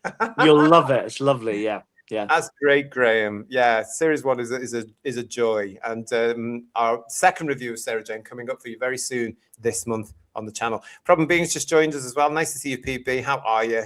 And Mudcrab is saying, you could tell the fishy thing was dying by how long the grifters took to put out the roast of the last episode, because no one was interested. Yeah. Died of death very, very quickly, didn't it? As we proved here on the show. Lex is saying to us, it was a failed kipper. Yeah, no, it really was. But anyway, there we go. That's a bit there from HBO, everybody. So again, stay with us because we're going to be talking about it all if and when. I can't see it happening at all. It's very telling if no streaming service wants to take it. It's like, nah, no, you're fine. You keep it. It's fine. Yeah. It really is. Yeah. I think this one is for you, Third Doctor Ian, from Tomboy 007, who's saying, I see Chelsea are through to the FA Cup final, or as good as. That's very, very cheeky, Tomboy. That's very, very cheeky. I like it. I would just like to point out that in the recent matches we've had with Chelsea, out of 6 points available, we took 4, and they only got 1. Beat them once and drew once. So we'll see. That's us lost 3 subs now, Ian, talking about football. Yeah. Well, I think, to be quite honest, what I was hoping for was Leeds and Southampton in the semis, and then Leeds and Chelsea in the final, recreating the 1974 one, 1973 one, where we could get our vengeance. But never mind. Yeah, that's another one gone. 2-1. Funky is asking me, how's your Life on Mars viewing going, by the way? Emilio was asking me that just this week as well. I have to tell you, it's going very, very well. I got to the end of series 1 and immediately had to start series 2. So that will tell you something. We are going to be coming back to Life on Mars in its 20th anniversary as soon as we can. We're going to try and get it in the schedule because now I can join in the conversation. I'm looking forward to it. But thank you for that, Funky, for that question as well. Problem Being is saying to us, I was late because I was watching the Daleks Master Plan episodes. Oh, and I can't say the rest of that just in case, but you can read it. Just in case. Yeah, be very careful. Be very careful. Be careful about that. I don't think they can get me for something put it on the screen, but just in case. But there you go. That's it. I hope you enjoyed them. I'm sure you did. We are going to be coming to them again very shortly, everybody. I don't know. I've just seen this from Bill Harry. What's Ian talking about? I have no idea what he's talking about. Football, Bill. Football. Yeah. Come on. Footy ball. I don't know. I went to a footy ball match once. Where was it? Charlton Athletic. Yeah. I had a pie. It's quite nice. Don't remember the rest of it. And a bubble. I just remember thinking, what am I doing here? Oh, a pie. Thanks very much. Peter Wilcock, thank you for your super chat. Thanks for welcoming me. Oh, you're very welcome, Pete. Everybody's welcome here on Who's Views. Nice to see you, lovely. When you consider my 2 top stories are Talons and The Time and the Rani, and Smith is my all-time favourite. Oh, Matt Smith is your all-time favourite, not Tennant. Blah. You can see I'm all over the place. And why not? That's the beauty of Doctor Who, isn't it? That's the beauty of it. even I have reappraised Time in the Rani recently. It's not as bad as the crap I've been watching over the last couple of years. It's actually brilliant. I love Time in the Rani. I really do. Yeah, I really, it's a lot of fun. I used to have a friend before he got fat who had this fabulous T-shirt when we were younger and going around the gay clubs and stuff, and it had the legend, "Leave the girl, it's the man I want," written on it.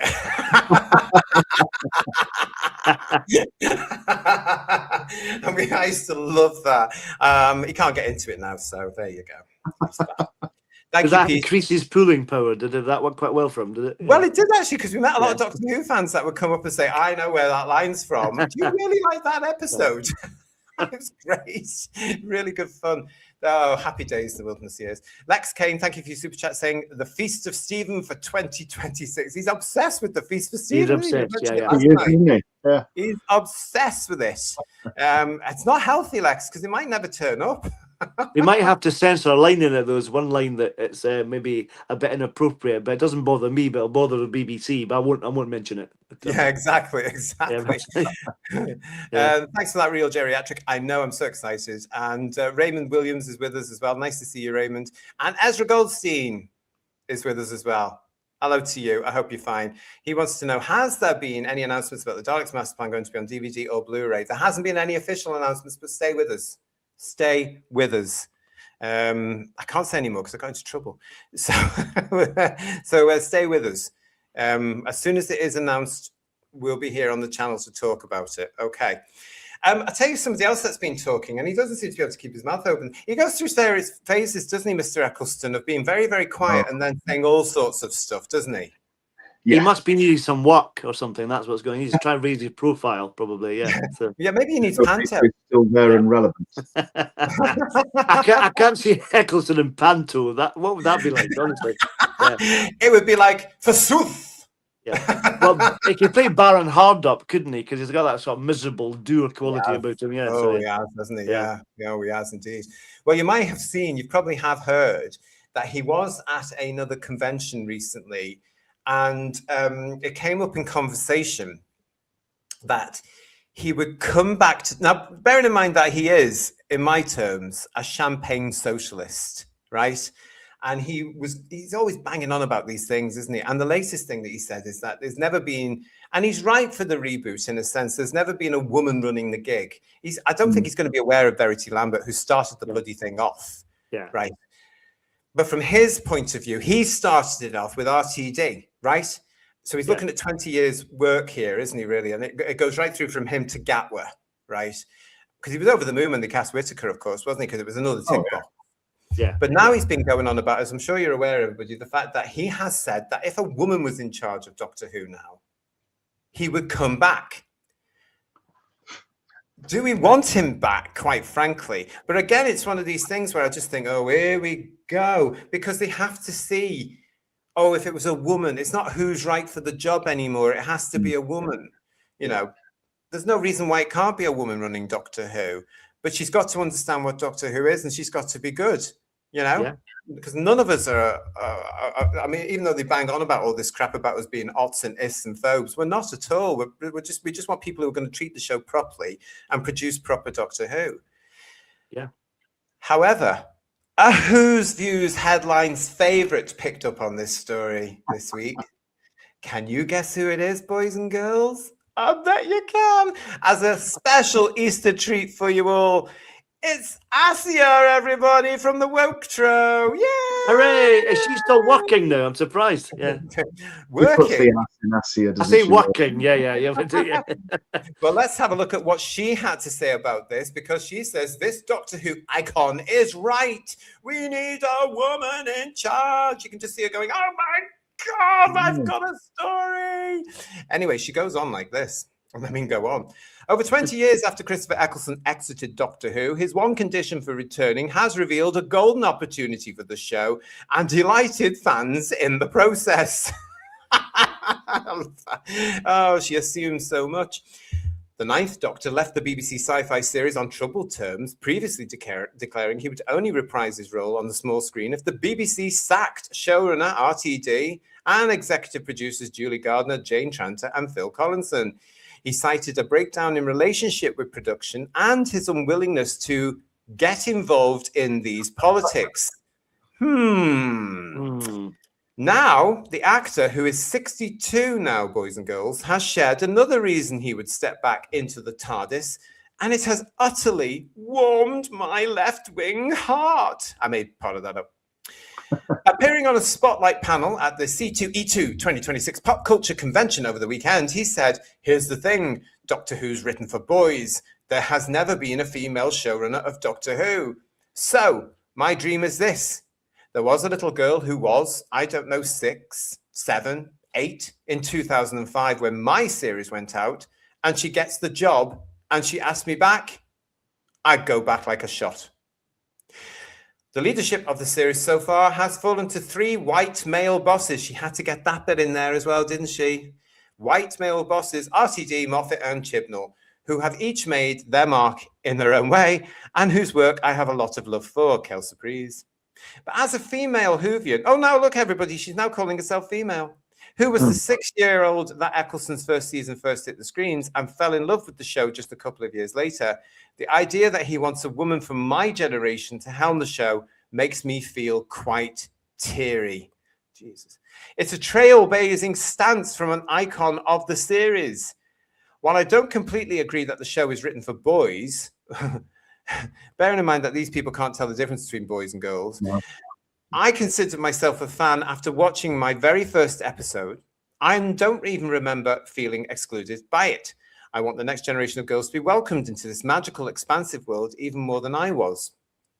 Eccleston's sentiment hasn't just moved me, but several Whovians on Reddit use a rocket Scientology, and I bet he doesn't, I bet she doesn't know, they volunteer for the job, writing, "I was 11 and I've never written a TV script in my life, but if it's what we need to get him back, sign me up." Using his fame to poke at the patriarchal nature of the showrunners is absolutely fantastic of him. Would love to see what a lady showrunner could do with Doctor Who. June was here, reflected, and now she's gone. Of course, women have played a vital part in Doctor Who history from its very inception, with founding producer Verity Lambert transforming the show from a shot-in-the-dark concept to a flagship series that has stood the test of time. And it was a true flagship moment from the show when Jodie Whittaker was appointed as the first ever female Doctor in 2017. I have vivid memories of jumping up in excitement. I bet you did, Asia Love, when I saw the first teaser where Whittaker let down her hood to reveal herself, and I felt protective of her run after seeing the swirls of backlash from more bigoted sections of the fandom. Who viewers, that's you, me, the boys, and all of you in the chat. But the show has long faced criticism for how it portrayed its female characters in the past. Moffat has been slammed by fans for his one-note characterizations, and Chibnall for letting down Dr. 13 with his writing, and RTD for making every woman fall in love with David Tennant. Doctor Who is, by its very nature, an ever-evolving series. I think introducing the perspective of a female showrunner who would provide a portrait of sci-fi women that is more nuanced and dynamic could be exactly the revitalization it needs. There are some brilliant women showrunners in the British television industry right now, including Phoebe Waller-Bridge, Sally Wainwright, Emerald Fennell, and Sharon Horgan. If it were down to me, my number one pick would be We Are Lady Parts creator Nida Manzoor, who herself has directed 2 Doctor Who episodes, which I've never heard of, called Nikolai Tesla's Night of Terror and Fugitive of the Judoon. With the show looking towards yet another hard reset come the end of this year, oh, look, she's starting to admit it. It's never been a better time to make its boldest move ever. This is not a bold move, for Christ's sake. And hey, if it comes with the added bonus of Eccleston finally making his long-awaited comeback, then you certainly hear no complaints from me. Please, honestly, I mean... You just need a female, highly qualified female, perfect for the role, but votes Tory or Reform, and Eccleston would chuck all his promises out the window. Yeah.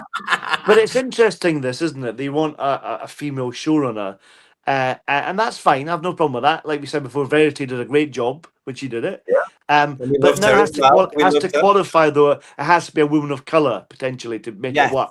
Yes. It's another tick. It's like, well, that's got nothing to do with it, surely. It's the talent as a producer is the important thing. Whether woman of colour, whatever, that's the important thing. But it's just bizarre that they think like this, because it's like it has to be someone who's talented to do it, not tick boxing. Yeah. I think they forget as well, there was an awful lot of girls and women that did not like Jodie Whittaker as well. It wasn't just a male thing at all. But the fact that they still have the idea in 2026 that your skill and competence to qualify for a job is based on what you have in your undergarments and what your skin color is really quite bizarre and regressive, to be honest. It's not based on your talent at all, is it? It's not based on your competence at all. It's just, oh God, honestly. It's like, as well, that there's a comment I really I'm annoyed about in the article as well, is about the fact that they're talking about not being for boys or whatever they said in the article, but she didn't feel that she was excluded from it. But even the early stuff of New Who wasn't excluding people at that point anyway. And Doctor Who never did that. And that's the whole point of the show, was to be for everyone. And then they want to shut it down even further. It's like, well, why? Yeah. Yeah, this is where Doctor Who is now. It's in a state of decline. It's over, in fact. It's way past decline because of this virtue signaling bullshit. Oh, I'm so sorry. Sorry, of this. Didn't mean that.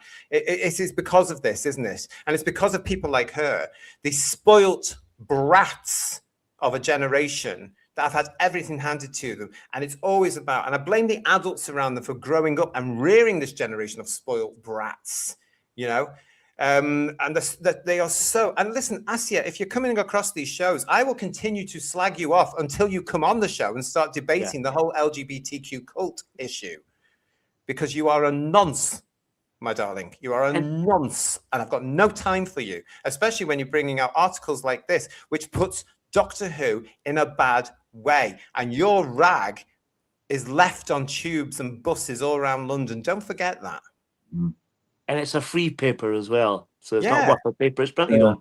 What annoys me as well is that Eccleston, for someone who doesn't want to come back to Doctor Who, he's always banging on about coming back to bloody Doctor Who. You know what I mean? Yeah, just keep him with the audios. Yeah. Because why, you know, nobody wants him. As far as I'm concerned, it's a minority that would want him, but I wouldn't want to see him, quite frankly, because I don't want to see any of them. And I don't mean disrespect to Smith or Capaldi, but I don't want those multi-doctor things anymore. They've been done to death. Yeah. You know, and I just think it's nonsense. And because the show, all roads from Eccleston for me lead to Gatwa. Yeah. And you can see the 20 years going from up here. Yeah. Like that. You know, to where it is now. I think he started off well as the Ninth Doctor, and I think that was a good way of taking it, to try and do a kind of reset. But it was actually, I found him too dour and too kind of miserable for the Doctor, and he wasn't really, even for me now, it's probably controversial, he wasn't really Doctor material for me as a fan, really, to be honest. Yeah, yeah. I mean, this is the thing, isn't it? I mean, especially when you're dealing with these hard left lunatics, quite frankly, who are all around show business now. As Josh is saying here, though, by modern standards, to be at the same paper for a few years, he's done remarkably well. Yeah. Farsight is saying to us, I don't want him back, but he won't be. He knows nothing about the history of the show. He wanted cyber women a few years ago. Now, that illustrates the point, I think, Farsight, of just what they want. And it's because of what they want and their opinions that the toilet has welcomed these new episodes and embraced it. That's why the show is not going to work now. And this is the other reason, Who viewers, why I personally think just get it off the air. Take it off the air, because show business and the alleged entertainment industry, as we've illustrated many times on this show, is ridiculous. And I don't think Doctor Who can survive in it while these people are all pandering to a minority and just ticking DEI boxes. I think there's no future for Doctor Who there. Let's discuss that. Let me know what you think in the chat as well as we get onto this. Yeah, I mean, there's a lot of people talking to us about this, guys, as well. Richard Brooks saying to us quite correctly that Doctor Who is a family-orientated science fiction show. It isn't written for anyone's sex. Yeah, Rich, it's the assumption there as well, as she has done, that this is supposed to be for boys. And as we know from our age group, it never was. There were so many women and girls around Doctor Who in the conventions in the 90s. Do you remember? You remember in Who's Doctor Who, the documentary, the family, and Mum used to wander around doing Ice Warrior impersonations. Women watched it in the 70s as well, in the 80s. You know what I mean? So it's not a new thing. you know, at They all. like to pretend that didn't happen, though, don't they? Yeah. They like, Yes. but she got that Asia, honestly, and seriously, the ass is the accurate bit. She got in there white male. She got in there patriarchy. They have nowhere else. This is just, it's the same old, just pick that word, put it there, pick that word, put it there. Yeah, used all the words. Doesn't matter whether it makes sense or not, or if in her case, everything she writes is utter bullshit. She just puts all the words in there and remarkably is still employed. You can tell, like you say, it's a rag that people use in tube trains to mop up piss that no other place will employ her, really. It's just a tick box word salad, isn't it? Let's be honest. Yeah, that's what it is. But what frightens me about her generation, and she's a pure example of this, this is what they believe. This is how they've been brought up. Yeah. This is what the educators around them have pushed into their heads. You know, they are so far left. They are a danger to society and to democracy. Look at that idiot Nadia Whittam in the Labour Party, who's exactly, she reminds me of Asia here. She is in government. She's in the party that's in government, and she's poison. She's awful. She's a horrible tick boxing, flag waving lunatic. Yeah, they're in our government. You know, I just think it's absolutely awful. The whole thing about what they're doing. They're everywhere, guys. Oh, they are. Yeah. And just giving her this like platform, even on this rag, is too much. You know what I mean? They're making fools of themselves. But what I'm also concerned about is when she keeps pushing out this crap, somebody's reading it possibly. And it's not good for Doctor Who, because the British public, and we're seeing this now, they're not wanting this. They don't want any of this. As I say, 46 million households across the United Kingdom have cancelled their BBC TV license. 46 million households, resulting in the BBC losing out on around £1 billion. They are not going to be able to sustain this because people are cancelling their license every day because of people like especially if Mr. Trump takes another chunk out of them. Well, he'd take the rest of the license fee money and that'll be them dead, probably. Yeah.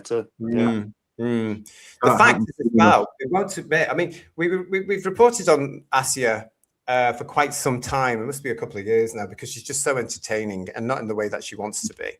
And the thing is, as well, we have seen her starting to admit, haven't we? Oh, something's wrong here. She's even said it in there. You know, she's expecting the end of this year to be it. Yeah. But the fact that she's jumped on this whole thing about, oh my God, Christopher Eccleston said a woman needs to do. Asia, it has to be the right person for the job. Yeah. Not just somebody that's going to tick a box. It has to be. Doctor Who is so in trouble now. It needs to have somebody that understands television, production, writing, and Doctor Who and science fiction. And it needs to leave all your politics and all your agendas and all the things you're going to look for in any new episode way out the door. So you're not going to like it. But that's what it has to happen to get Doctor Who back to where it should be and what it can be. And that's why I'm saying, Who viewers, I don't think it has any place on television now. No. Josh is saying to us, people working on and running Doctor Who need to come to terms with the actual audience of the show. People of differing opinions only here because of what the show was. The brilliant thing about it, Josh, as you know, is that the original Doctor Who was a massive success because it didn't push that many agendas at all. Or if it did it in a very hidden way so that it was accessible to any bugger that wanted to watch it. And that's what the BBC used to do. But now they don't. And that's why Doctor Who has failed. That's why the BBC is failing. And they can't see it. They can't see it. That's how they get people back. They need to become the great entertainer and the great news service they once were. And I don't think the BBC is going to ever be able to do that. They've forgotten to how to entertain people. That's the problem. They've not known that for a long time, though, really, have they? Occasionally, they'll produce something or fund something that is really good. You know, talking recently of things like Small Profits or The Detectorists, things like that, that are really, really good. but I sometimes Yeah, get the what's that? feeling Yeah. that's more luck than judgment, really. Yeah. PB saying to us, Moffat capitulated to the feminists when they used his kink for dominatrixes into making them lesbian and dominatrixes. Yeah. I mean, yeah. And what did it get? A very nasty audience that didn't hang around after Whittaker disappeared. Yeah. Bill Lowry is saying that PWB, which is Phoebe Waller-Bridge, of course, was paid millions of dollars to act as a producer on a number of projects. Nothing got made, not one. And then those things she has touched, she was involved with a Bond. She was involved with an Indiana Jones. Massive, massive flop. Yeah. Well, the Indiana Jones was, of course, that was a Almost, massive flop. yeah. The Bond one caused a lot of fuss. Oh, it's going to be the female Bond, isn't it? It wasn't in it. It was just a female 007, which you can get away with. Yeah. But she had to push that whole, and why she was brought in to rewrite it and make it more feminine friendly, I don't know. Yeah, I don't know either. But she was flavour of the week for about 5 minutes, wasn't she? That was the thing. So Didn't she have some sort of show, and that's why? yeah, Fleabag or something it was called. Oh, is that yeah, one? yeah, Yeah. DW Universe is saying, notice how, this is a certain person I was talking about before. Notice how Powell suddenly got Doctor Who magazine columns, and then you can look at that particular one. That's when that went downhill as well. And you can also blame BC for bringing them all in, the idiots, because he was definitely part of the TQ court in its early days, wasn't it? Oh yeah. There we are from Darren Reed saying, yeah, Phoebe Waller-Bridge. Oh yes, the one that enriched and gave the Indiana Jones franchise longevity. That's now gone, hasn't it? That's never coming back now. It stays done there. You can't do it without Harrison Ford. Give over, because that last film I didn't even bother going to see. I've not seen it. No, I'm not interested. I mean, that one they did with the Crystal Skull was just that was bad enough. Yeah. I'm sitting in the cinema thinking at the very end, towards there with the science fiction element, okay, oh, you are bloody kidding me. Why am I here? What's going on? What, is that an ice cream? Do you know what I mean? Anything would distract me at that. I'd lost complete interest. Woodhouse 122, this is why we need a long hiatus for the show to end all this nonsense. Exactly. Yeah, exactly. And Margie75, get someone qualified to do the job. I keep saying there'll be, I mentioned Toby. Perfect example of somebody who could have produced fabulous Doctor Who, overlooked because he wasn't one of the gang. Yeah, it wasn't radical enough, was he? That was the thing. Yeah. Went on, huge hit last year with Bergerac. Good for Toby. Renewed for a second, and I hear a third series immediately, and it's brilliant. I do heartily recommend Bergerac. It's a great show. The first series was just superb. And all I could keep thinking of is, we could have had him in Doctor Who. But no. They always let the good stuff go away, don't they, the BBC? Yeah. They overlook all the good stuff. Because they've no idea how to run the bloody show. They've not a clue, No, they haven't, because they keep listening to the wrong bloody people. And because they're so obsessed, as we've mentioned before on headlines as well, with DEI, that's all it matters to them. Yeah. That's why Jodie Whittaker was cast as Doctor Who. Because it was a DEI move. And as Radium was saying, it was a true Titanic moment when Whittaker was appointed as the Doctor. The show's never recovered. And then they go and do it again with Gatwa. I am now convinced that was another DEI, because I bet you the guy that they had in mind until Gatwa walked through the door was a white heterosexual male. Yeah. I bet you. And then suddenly Mr. DEI comes in and he's one of theirs, if you know what I mean. Oh, we'll have him instead. Yeah. And Josh is saying to us quite rightly that one of the show's strong points has always been it's been for everyone. Yeah. Here. Yeah. That's what's lacking now, though, Josh, isn't it? Because it's not anymore, and we've been told it's not for us so many times. I don't know. Domgo is saying, I love the Metro. It saves me so much money on Andrex. I think the ink comes off in your hands, a little bit. I tried to touch it only with rubber gloves, quite frankly. When I was in hospital, Domgo, this fabulous orderly would come in every morning, and he had taken from the Glasgow railway station, Central Station, which has nearly just been burnt down, but he would take masses of the Metro because it's free, masses of it, and then bring it to us in the morning, and he'd go around the wards, God love him. Anyone want the paper? And at first I was interested. Oh, yeah, go on. Oh, and then I saw it was the Metro. No, thank you.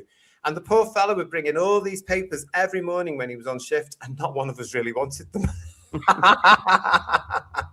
Occasionally, you'd have to say, "Oh yeah, I'm in the mood to look at it today," and somebody would take one from him. I never did. The Metro. Thank you. I'm surprised you weren't doing research whilst in hospital, knowing you. Yeah. Well, what Asia was saying, she had a break for me for 3 months, didn't she? God love her. Hello, Tony Farrell. I wonder how Mr. Eccleston would have reacted if he were directed by Paddy Russell. She could keep Tom Baker in order. He'd have no chance. That's a good point. That's true. Yeah. That is a good point. Oh, that would. You know what? For all his loudmouth guff, I bet he's never heard of Paddy Russell. Yeah. No. I bet he's never heard of a lot of the classic female figures in British media, television, or whatever. I bet he hasn't at all. Not a bloody clue. But they just make a massive assumption that none of this happened. You know, there wasn't women in television, you know, because it never happened. You know, it's all rewriting history. It's now happening now because that's what you're meant to do. You know, it's you know, ignorance, mainly. Yeah. Yeah. It is. I mean, he is looking at his own era of the 20 years that he launched. Yeah. I'd be very surprised, Paul, if you even knew that Verity Lambert was involved with Doctor Who. I'm like someone in the chat. I'm not forgiven for that. If he did his research, he would know Verity Lambert had done it. Verity Lambert, even up to the point late in her career, she was a big figure before she passed away. You know, so he must have known who she was. You know what I mean? Because she's a big television executive. You know what I mean? So she passed away just after he started, didn't she? So so there was overlap. So basically, by saying that there wasn't one. You could argue that he's talking about New Who, but he should have qualified that, and he didn't. So by saying there wasn't one, he effectively went and cancelled one. Yeah, that's true. Oh yeah, good point. Yeah. Again, because they're all hypocrites. Yeah. You know, and when truth comes out or stuff, they start backtracking, don't they? And they can't, because truth is truth. Or they block you. If it's online, they block you. You meet them with truth. They realise that they've ballsed up, and they will block you rather than saying, you know what, hands up, I was ill-informed and I shut my mouth off when I shouldn't have done. I'm sorry, you're quite right. Verity Lambert, what a legend. Sadly missed. Her studio still going strong. I was wrong, but no, they weren't. There's none of that, because they haven't got an ounce of humility. Yeah, I mean, just to look at Verity Lambert's back catalogue, forget Doctor Who, but everything after that as well was fabulous. You know, great stuff. You know. Yeah. Do you think there's a possibility that, you know, let me get this straight in my head. They're going on about all this stuff about the women coming into this. I mean, when you look at the fact that there aren't many women in the industry, do you think he's going on, or he's pushing this as part of this thing that Eccleston does about getting at his industry and slagging them off and saying, you're not doing enough about this and this and this? Because he's done this before, not just with women, but I believe allegedly he said something about black people, not enough in the industry, or talent, not that coming through. Do you think he's actually trying to make headlines to get at the industry itself and using Doctor Who as the vehicle to do that, because that is what's going to get in the headlines? Possibly, but I don't think he's doing himself any favours, to be honest. He's going the wrong way about it, I think, to be honest. I think he's probably thinking, if there's anybody out there that's not sure whether or not he's a pillock, he's going out there to remove all doubt. Yeah, well, he's made that perfectly clear. Yeah. I don't think we've heard the last of him at all, actually. I wonder if he's got another book coming out. Asia is trying to be the next showrunner, says Matthew Pounder. Can you imagine? That would be the end of it then. It would be the end of it. I mean, she did say in the article as well. Yeah. She said in that she would be thrilled if somebody of her generation came in to produce Doctor Who. Well, if Russell's buried the sea, she'll cremate it then. That's how it's going to go out, I think. But yeah. Can you imagine that? If she was, it wouldn't just be, oh, I'm female. It would be her race as well, wouldn't it? It would be her ethnicity and everything else. And God knows what her sexuality is. But if it's anything other than straight, which is obviously anything straight, heterosexual is evil, then she'd probably throw that in as well. It's ridiculous. Hello to Rocking Terry Lee, nice to see you, and also Curtis Stollery, nice to see you as well. Thank you for joining us this evening here on your headlines. It's your big show. Connor Sullivan is saying to us, the BBC should be a paid service. What worries me is the new CEO of the BBC is a Doctor Who fan, so don't think it will get cancelled. It doesn't matter who the showrunner is, it will still be woke and promote the message. Now, the whole thing, we talked about this last week, Connor, on Headlines, about this whole thing about this guy being a Doctor Who fan. He's not necessarily a Doctor Who fan at all, because he did say something about it, but it doesn't mean he's a fan. We are a fan. He's very much aware of Doctor Who. I personally don't think he's a fan. I might be wrong with that, Connor. You'll have to go and look at our show last week when we talked about this last week, because I don't know. I'm not convinced. I don't know about you, Ian. Michael Grade said things about Doctor Who when he was in charge, and he wasn't a fan, was he? Yeah. Let's be right. Yeah. But then again, if he is a fan and he really cares about Doctor Who, then he will know that the best thing for it is to take it off air right now. Exactly. Absolutely. Miles D is with us. Miles, it's lovely to see you. How are you all doing? Happy Easter, fellas. I'm never home for the live, so I'm delighted to catch you before it ended. Whoopie, whoopie, whoopie. It's nice to see you, and thank you for your super chat. Miles D, of course, is responsible for the remix edition of the Headlines theme tune. So thank you again, Miles, for that. Wonderful stuff as well. Wonderful. And if you want to listen to it again, of course, this week as part of our rebrand, I put onto the playlist what I've called Whose Views the Music, which is the music of Miles D and Problem Being, which accompanies all our shows. It's all there on one playlist for you. I thought that was funny. So you can go and have a listen to all this wonderful work that Miles and Problem Being have done for us. So, Miles, great to see you live on the show.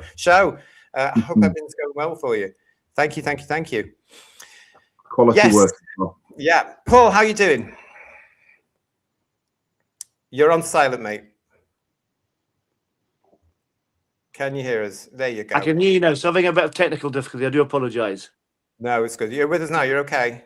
I'm okay now. It's when my internet's just two pieces of string and two tin cans. It's rubbish. It really is. Yeah.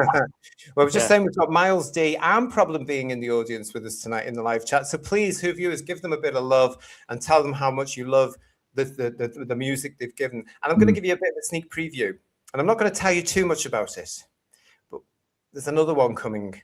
Stay tuned. Make sure you're subscribed. Make sure you are still subscribed, because we've got that on the way for you as well. So excited about everything that's happening with us on the chat right now.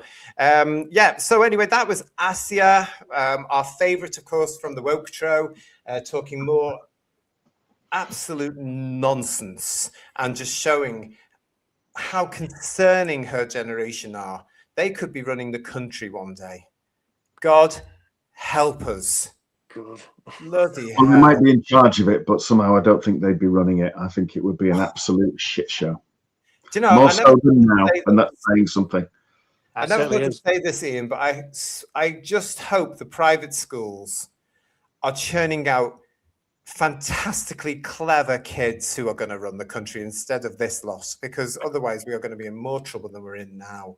Yeah, honestly. They want to tax them out of business, though, don't they? Because they want everybody dumbed down so they can control them and control them by fear. You know, the way they do it. Tell them something, scare people, keep them in check. Yeah. I'm still going to say it again. I've said it before in this edition of Headlines, your big show. I want Doctor Who off the air now. I think it's had its day. Yeah. Please, no Christmas special. No Christmas special. Yeah. That would be a gift, because it means we don't have to bloody watch the thing. Right. So anyway, it's going to be bad enough with that other thing we're going to watch, Harry Potter. I'm really worried about Harry Potter. Bless it. Right. Let's move on, because the biggest thing this week that happened to us was proper Doctor Who, everybody. And let's hear it again for the fabulous work from Film is Fabulous. And that's what hey! banging on about. They managed to secure 2 episodes, as we all know, of the Daleks master plan. Then they sent it to Restore, who did a fantastic job of restoring it. And this weekend, we all got to see it on the BBC iPlayer or on the BBC's YouTube page over if you're in America. And I'm sorry if you're not in those 2 countries, because you haven't been able to see it yet. But I'm sure it's going to get to you very soon. BBC Studios, get your acts together, for heaven's sake. But Film is Fabulous. Yes. Yeah. We love you, and thank you again from this channel and all of our subscribers. Can I speak for all of us here? Thank you so much for the fantastic work you've done. We really appreciate it, and we had a wonderful time. I also hear that your event was fabulous, and it went really well with some marvelous guests. And on that point, I just want to say to Who viewers as well, make sure you are on the lookout tomorrow for this, because we're going to be doing a visitations. Film is Fabulous and the Daleks at the Riverside Studios, because the one and only Mr. Bedweer was there for us. And he's going to be here to talk about it live. I can't wait. I can't wait to hear all about it. He may have some nice little details of whom he spoke to at the event and what they said to him. Who knows? He might do or not. So make sure you're staying with us on that one. But that is fantastic. I'm really looking forward to that. Lots to talk about with this as well. But before we do that, Paul, you found this, didn't you? From the Daily Mail from back in the day.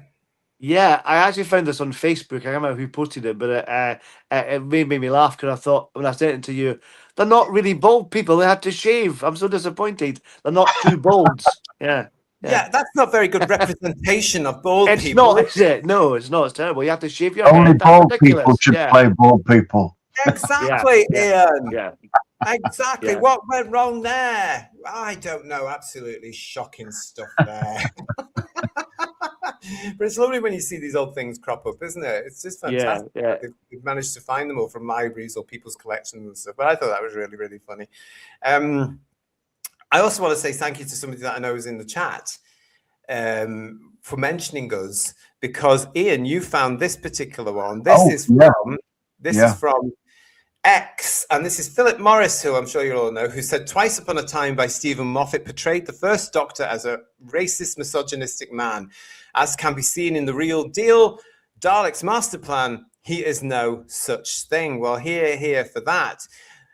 In response to that, our very own Bill, who's in the chat, Bill Laurie said, as has been discussed on Who's Views, the video adds so much to the audio we are all familiar with. So, Bill, thank you so much for mentioning us. On a Thanks, Bill.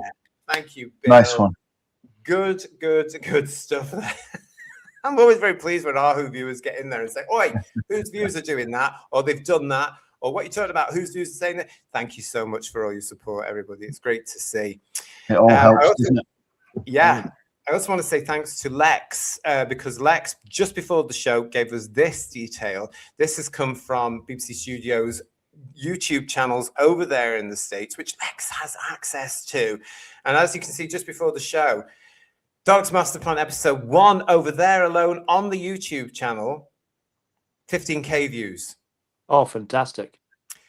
And episode 3, 10K views. That's not bad at all. Yeah. It's not bad considering that, as we've proved here, Doctor Who Disney didn't work in America. And bearing in mind that we're going to be dealing with a now minority, in a sense, of Doctor Who aficionados. They've all come back for Bill. Yeah. We're going to watch it again. So if you're in the States, well done. Keep those numbers going up and send a very clear signal. It's lovely to see you all. But that's lovely, isn't it? This is something that I know you found out, Ian, as well, but Lex also sent this, that, yes, there is a discriminatory content badge, a label, whatever you want to call it, on the Daleks Master Plan. Now, this is nothing to do with Film is Fabulous, by the way. I want to make that very, very clear. This is the BBC following their standards. But what is discriminatory?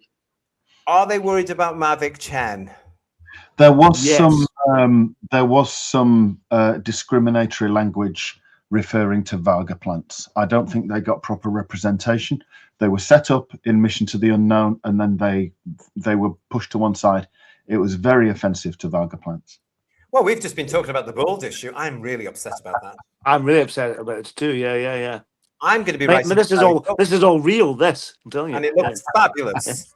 Thank you. And I will be writing too. after this show to Barry Tuck at Points of View. To say, dear BBC.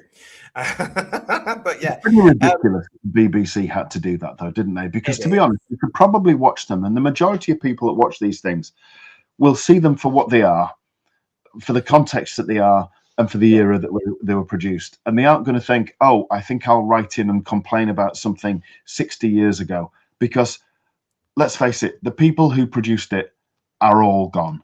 So what are you going to do? Who are you going to get in the dock? Who are you going to force to apologize? Nobody. You'll just show that you're a prat. Yeah.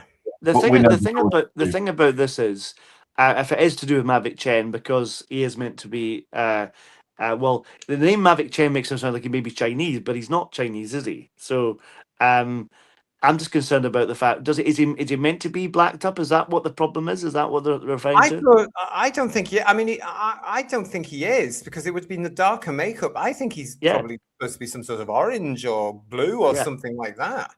You know, let's face it, right? Let's face it. I can't see that anybody on. Let's face it. It's going to be people on the left, isn't it? Who are or the TQIA nonsense that will complain or kick off about this. Now, this is the year 4000. If in the year 2025, 2026, they are insisting that a man can be a woman, that this can be a that, why by the year 4000 can't somebody be somebody else of a different ethnicity or a different nationality? What's wrong with it? Surely he might be trans. So shut your mouths and get on with it. But do we actually know, is he actually completely human? Because you've got all these different aliens and Earth gets all around the place. It could be a mixture of as you're suggesting, JT, a little bit of an alien and a human potentially. You know, I've always thought he was going through the book and going through the audio. I've never assumed he's human. And then with the little pictures we had of Mavic Chen, I've always assumed he's the guardian of the solar system. He's never, as far as I'm aware, and correct me if I'm wrong, anybody, I've never seen anything that refers to him as a human, an earthling. But it could come from Uranus, couldn't he? Let's be honest, you know. So well, a lot of things can do that these days. That's a line later on that always cracks me up in Masterplan. I didn't mention it last night, which is a shame. But, if you look at Star Trek VI, The Undiscovered Country, where a certain faction tries to assassinate I think it's the president of the United Federation of Planets. He's played by a guy who was the bad guy in the first RoboCop film, but he's under heavy makeup with long white hair and a long, very Chinese-style beard and things like that. And it's like, well, really? Did he get his inspiration? Did Star Trek get their inspiration from Mavic Chen? I don't know. But, you know, where does it stop? Where does it start? Or do people just shut up and just enjoy it for what it is? Exactly. I mean, we didn't see things like that back in the day, did we? You know, because I don't know, we were so much more with it, to be quite honest. I've said it before on the show. In the 90s, we seemed to have everything getting together. And suddenly a load of flag-waving nonsense came along where they started to segregate again. And that's continuing, sadly, into 2026. And it's probably going to go on into 2027. I just find it so sad that segregation is the big thing now. And if you don't agree with segregation, if you don't fly a flag to say and identify what you are the enemy. You are far right. I just don't like that.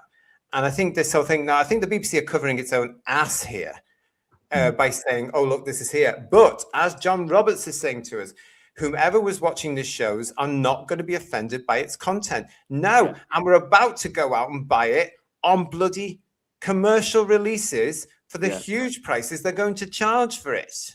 You know, that's, again, I think it's just the BBC being cautious because they're expecting some idiot to say, this and that and that and that. And that. It's just so ridiculous. Even if Kevin Stoney is meant to be a person of colour, he doesn't send it up. He's not doing like a Benny Hill style caricature of an ethnicity the way Benny Hill did, you know what I mean? In the same way that John Bennett in Terms of Wen Chiang does a respectful performance as a Chinese person, you know what I mean, in Terms of Wen Chiang. So it's not like they're sending it up and taking the mickey out of that ethnicity.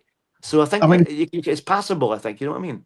Yeah. If you look at his characterization of Chen, there isn't much about him that suggests he's human. All right, is guardian of the solar system. You get the impression they're not talking about Earth; they're talking about the solar system. Yep. So you get the impression then that there is life on these other planets that are all part of this thing. And I think it's a wider solar system as well. I don't think it's just ends in Pluto or Neptune or whatever is a planet this week. But you just look at everything he does. The way he holds a pen isn't a human way to hold a pen. I don't think anybody on this planet holds a pen that way. Isn't it? Certainly not Weird. Chinese people. The way he Yeah. was writing wasn't any kind of script, and it certainly wasn't Chinese script, you know. And the way Right. he would do his like this, you know, and everything. Yes. I don't know any Chinese people that do that. So no, No. I don't think he was taking off Yeah. a Chinese person, to be quite honest. Of course he wasn't. Or even any other ethnicity at all. He's not. No. Even if he was, he's not doing it in a disgraceful or derogatory fashion or way at all. You know what I mean? Exactly. He is an alien. And he is an alien. In fact, Tony Farrell's saying to us here that there is a genuine colour photo which shows that Kevin Stoney's makeup was a dark orange brown. I can send it to you if you wanted. Yes, please, Tony, whosviews1@gmail.com. You know the email. Let's have a look at it. And we'll get it on the show as well, actually. And if you can get it to me tonight, that would be great, because we might be back tomorrow. Graham is saying 3 years later, he's half Cyberman. Yeah. And that offended lots of people as well, I imagine. Yeah, I mean, it's just nonsense, isn't it, that we are at this stage now where this has to come on all the time for these things.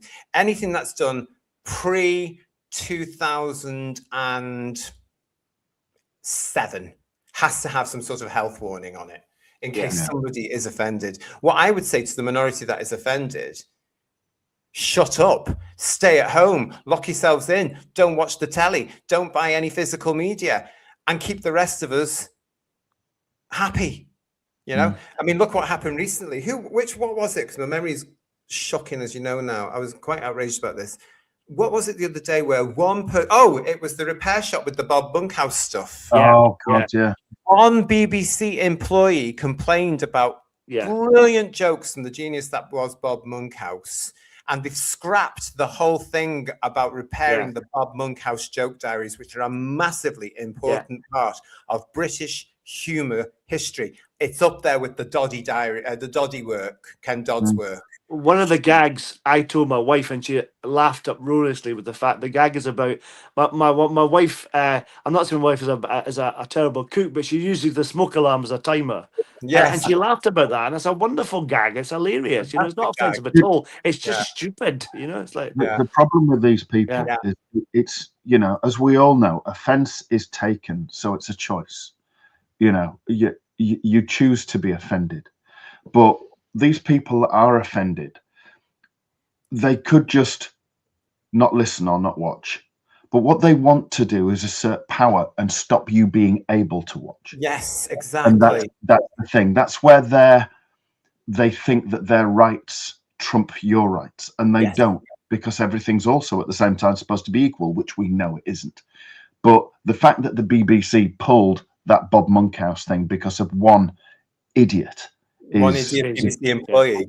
It's symptomatic of the BBC in general, though, isn't it? They have the same virus.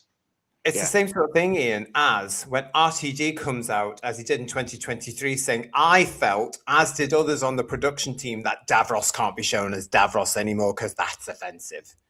You know, but you're right, it's dictatorial. And this is why these people are dangerous. They will decide what we can and cannot see.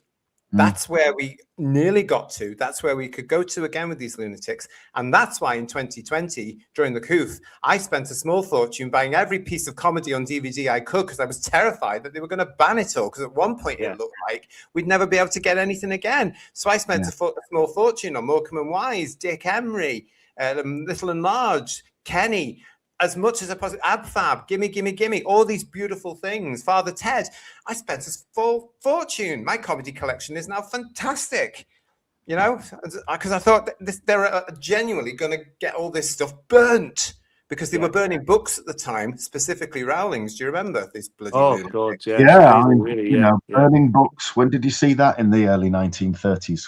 Nothing good. A certain person, Yeah, and then they have, I mean, if you see the parallels, it's just this time it's on the far left rather than the other side. But it's the same. Well, to be honest, what they don't understand, though, is actually previously in the 1930s, that was also the far left. Yeah. You know, they've taken the names and they've tagged it as a far right, but it was actually the National Socialist Party. They were left wing. You're true. So it's always the left wing. Funky is saying to us, I never notice any warnings on Talking Pictures TV. That's because it's independent and it's grown up and run by adults. That's They why. do little warnings sometimes on there. I've seen them say this was a program that was made at a time where attitudes were different or things like that, kind of thing, occasionally on things. They do it on That's TV too, as Yeah, well as this, where Pete Harrington is saying, I've noticed Goodnight Sweetheart gets bleeped in parts. Why? I've seen this on certain things, and Man About the House, which I've been reliving recently, and George and Mildred, and Yeah. the odd word. And also I can see in Robin's room in Man About the House, you can see the various pictures from the men's magazines of the day blurred out. Yeah. But they did it in Porridge as well. There's a bit in Porridge where I think Ronnie Barker does that to the camera and they pixelate it out. It's really incredible. God's It's like, really? Who is Like- deciding that you aren't allowed to see that? Exactly. When you can go and do it yourself, and you see far worse on the street that isn't being dealt with in any way, shape, or form. I It's know. ridiculous. Yeah, it's ridiculous, isn't it? It is ridiculous. Millie Wigg said, it's good to see you. And problem being is saying, grow the F up. This has been a public health service on behalf of the Who's Views YouTube channel. Can you imagine if they were showing episodes of Love Thy Neighbour? It would just be one continuous tone, wouldn't it? Everything would be beeped out. Well, they have actually started showing on That's TV, I think it is. I've noticed Mind Your Language is back on. Oh, yes, I saw that. Yeah. I'm surprised that's on. Yeah. I'm very surprised that's on. And I've sat there during those first few episodes because I was watching it in the evenings, nightly, of course. And I'm watching it before I go to bed. And I'm waiting for a bleep or I'm waiting and there's nothing there. And I bet somebody somewhere struggled with that show. Yeah.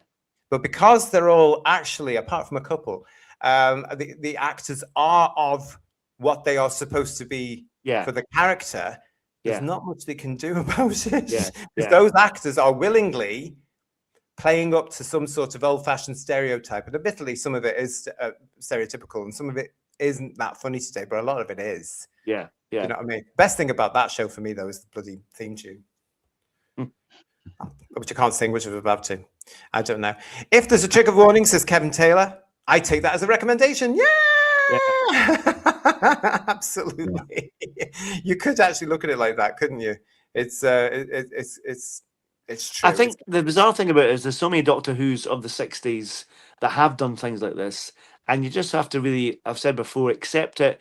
Whether you like it or not, it was done at a different time, and that's what they did. Accept it. Don't change history. Just go with it. If you don't want to watch it, turn it off. Yeah. I mean, I am an adult. I will decide for myself, thank you, you authoritarian nonces who are hypocrites. You have no right to decide what I can and cannot enjoy. That's as simple as that. If it's something we don't want to watch, we will turn it off. I was offended by the whole Gatto era, but they never put a disclaimer on before that, did they? Let's be honest. And quite frankly, they should. They should, if they ever repeated it, and they're never going to repeat it. But even on the commercial releases, there should be a warning there, a health warning saying this will brainwash you. This could brainwash you because it's full of actual nonsense. Propaganda. It should be that. This will offend you if you have any sense at all. But they wouldn't dare. That was Eastland Burkholder there. Hello, nice to see you, Eastland. So we are actually talking about the Daleks master plan here, believe it or not, and the recovery and the great job that film is fabulous have done. Peter Purvis was in the newspaper this week. Asia, our favourite, got hold of it as well, that saying Doctor Who legend claims sci-fi series isn't a patch on what it was. She actually wrote up the article. Can't be bothered. We've dealt with her tonight. Good night, Asia. This was the actual article itself from the Daily Mirror. It was a golden era. I'm glad the shows will be seen. So this was Peter Purvis having a nice chat here with this person from the Daily Mirror. There it is there for you. This is Nicola Methin, who's the TV editor at the Mirror.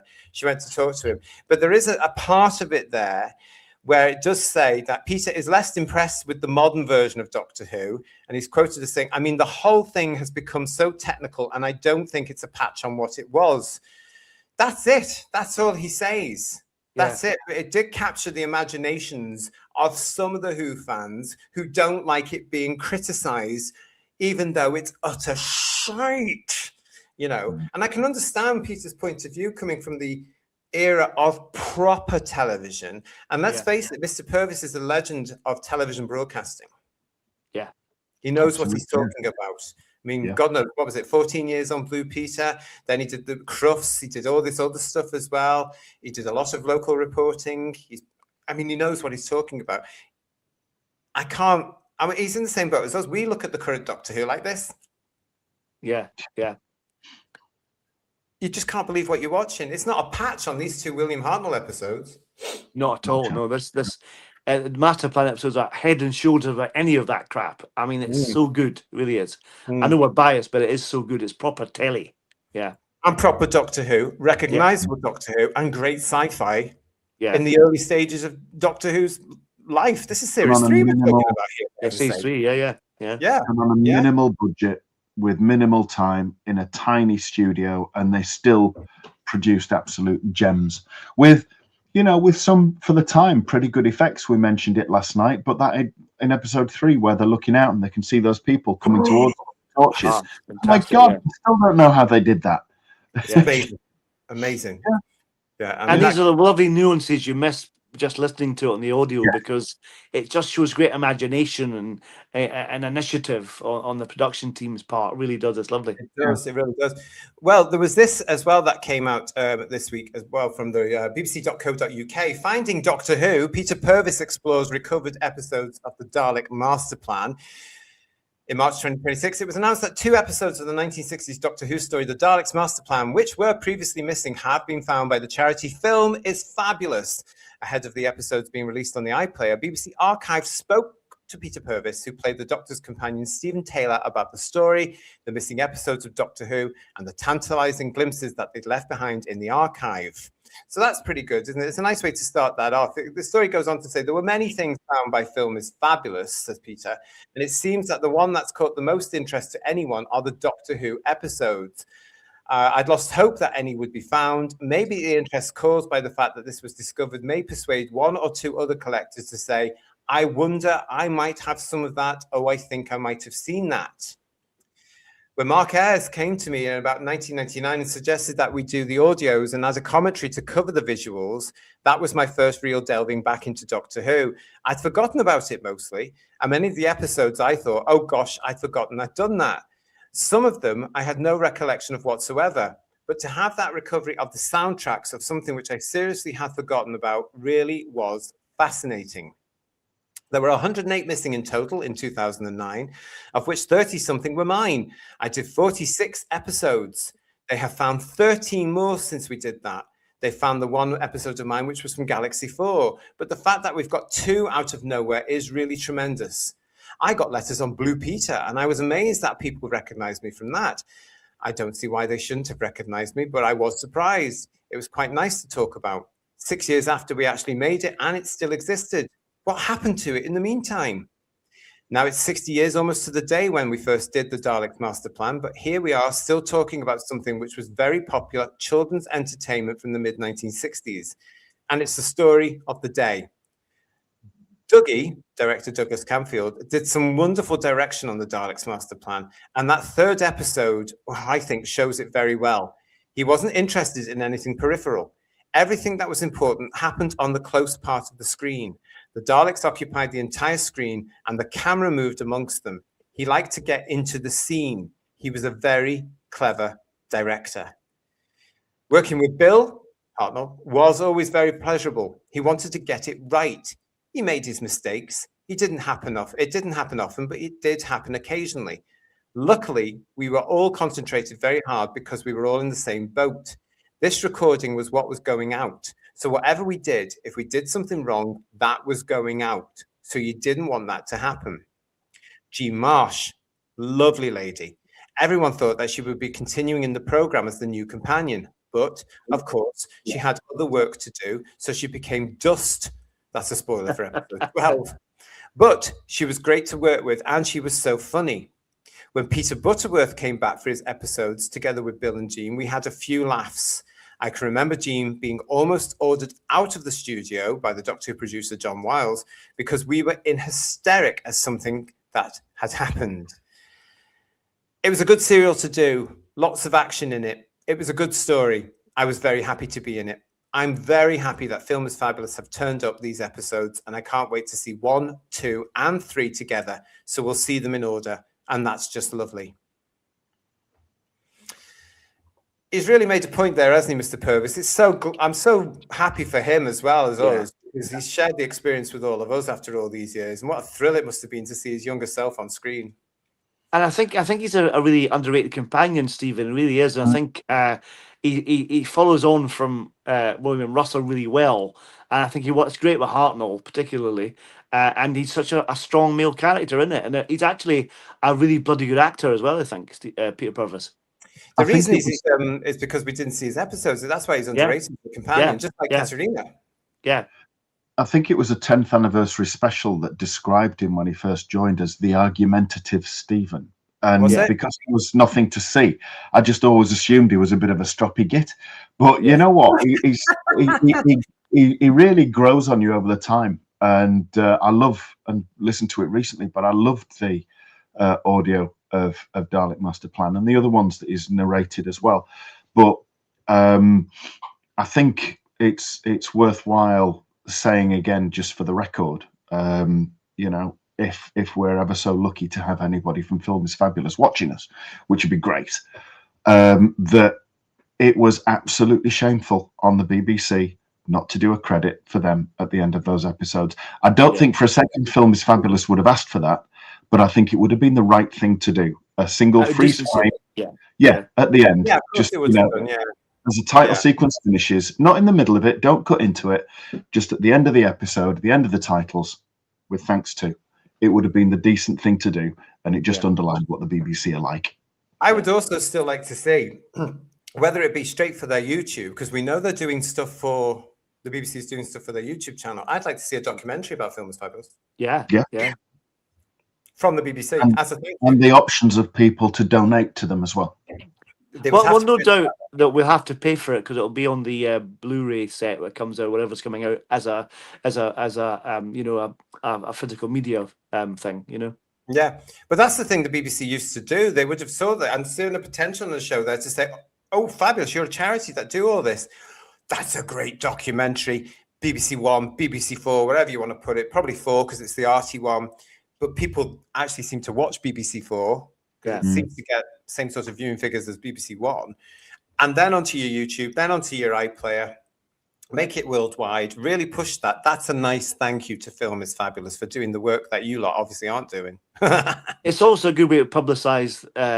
I know they're not doing a treasure hunt; they're just going through people's collections, but it's a good way to show that there's a market for this, and also they're taking care of the collections and all that kind of stuff. And it's great advertising for them as well, you know. It really is, and that's what we've all got to do, and certainly something that Who's Views are doing, as we all know, don't we, Who viewers? Any opportunity we can to mention Film is Fabulous on our shows, and we're going to do it because, I mean, it's just fantastic to have these episodes back, and without them, ... I mean, it's just wonderful, isn't it? You know, it's just absolutely fantastic. I mean, a lot of you also in the chat singing out the praises, of course, for Film is Fabulous, quite rightly too. And thank you for that. Darren Reed is saying, I'm sending RTD a Varga plant for Easter. Yes, lovely. Nice to see Rusty Robot with us. How are you? Hope you are well. And Richard Brooks saying, Third Doctor Ian, it would have been the classy thing to do, but the BBC have no manners at all. It's outrageous. Rudeness. Absolutely. Again, it's that whole thing about, oh, look at us, we're the BBC and we run everybody else. It's never going to go away when it's not true anymore. No, but just sad, isn't it? What a great interview, says Julianne Goodwin with Peter. I really hope that more of Peter's episodes as Stephen turn up. Yeah, I mean, it would be lovely, wouldn't it? Really, I mean, as I've said, Julianne, in our shows over the weekend, I've completely reevaluated my opinion that we're never going to get anything more back because the world is so war torn and pulled down and rebuilt and all that sort of stuff. There is hope out there. There really is. And it's all in the hands of these wonderful people that are collecting films, you know, and looking after things for us. And it could just be a question of time. Yeah. I hope their sympathetic and balanced approach to recoveries and restorations opens the floodgates. I really do. Yeah, you're right. Hi, Martin Duff. Good to see you. And we've got Woodhouse122 saying is apparently all the interviews recorded yesterday are going to be uploaded to the Film is Fabulous YouTube channel. I've got that written here, Woodhouse122, to say, because yes, that's Excellent. what's coming. So if you haven't found the Film is Fabulous YouTube channel yet, please go and subscribe to it. It's not often you'll hear me say that about somebody else's channel, but this is something that we've all got to be supporting. Film is Fabulous. Please go and subscribe to it. And let's watch those videos and see what the interviews were like at their lovely event today. And I'm going to say again, in case you've just joined us, please look out this week, tomorrow, for this, as we have another episode of our long-running series of Whose Views Visitations. This one's called Film is Fabulous and the Daleks, where Bedweer will be here on the channel to tell us about his experiences at the Riverside Studios yesterday and what he did and what he saw and how fabulous he thinks these episodes are. So can't wait for that. We keep the party going with this celebration, guys, of these wonderful episodes coming back to us. Bedweer's love of these episodes comes through on his contribution to the latest Missing Episodes podcast. Yes, it does. As well as a good interview from Sue Malden, which is fantastic. Yeah. Just hearing Bedweer explain how he felt the emotion was, I think he just speaks for all of us. Yeah, he told me he was quite tearful with joy for it. Yeah, so good for him. Yeah, I must go and listen to that tomorrow. I haven't had time yet. Well worth it. Thanks to everybody in the chat here. Good Gray is with us saying, glad Peter could see these episodes. I just wish Nick Courtney was around to see his first on-screen Who performance. He was so good in it. Oh God, yeah. But that got me.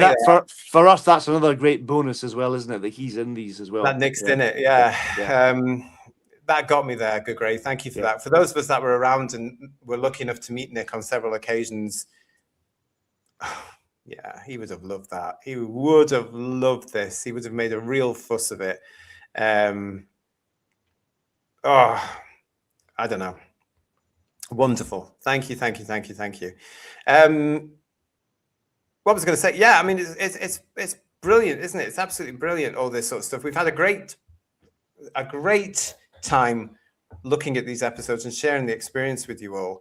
And as I say, we've got more to come. We've got Bedweer coming on to talk about his experience at the Riverside Studios, which is a legendary place in itself. Let's face it.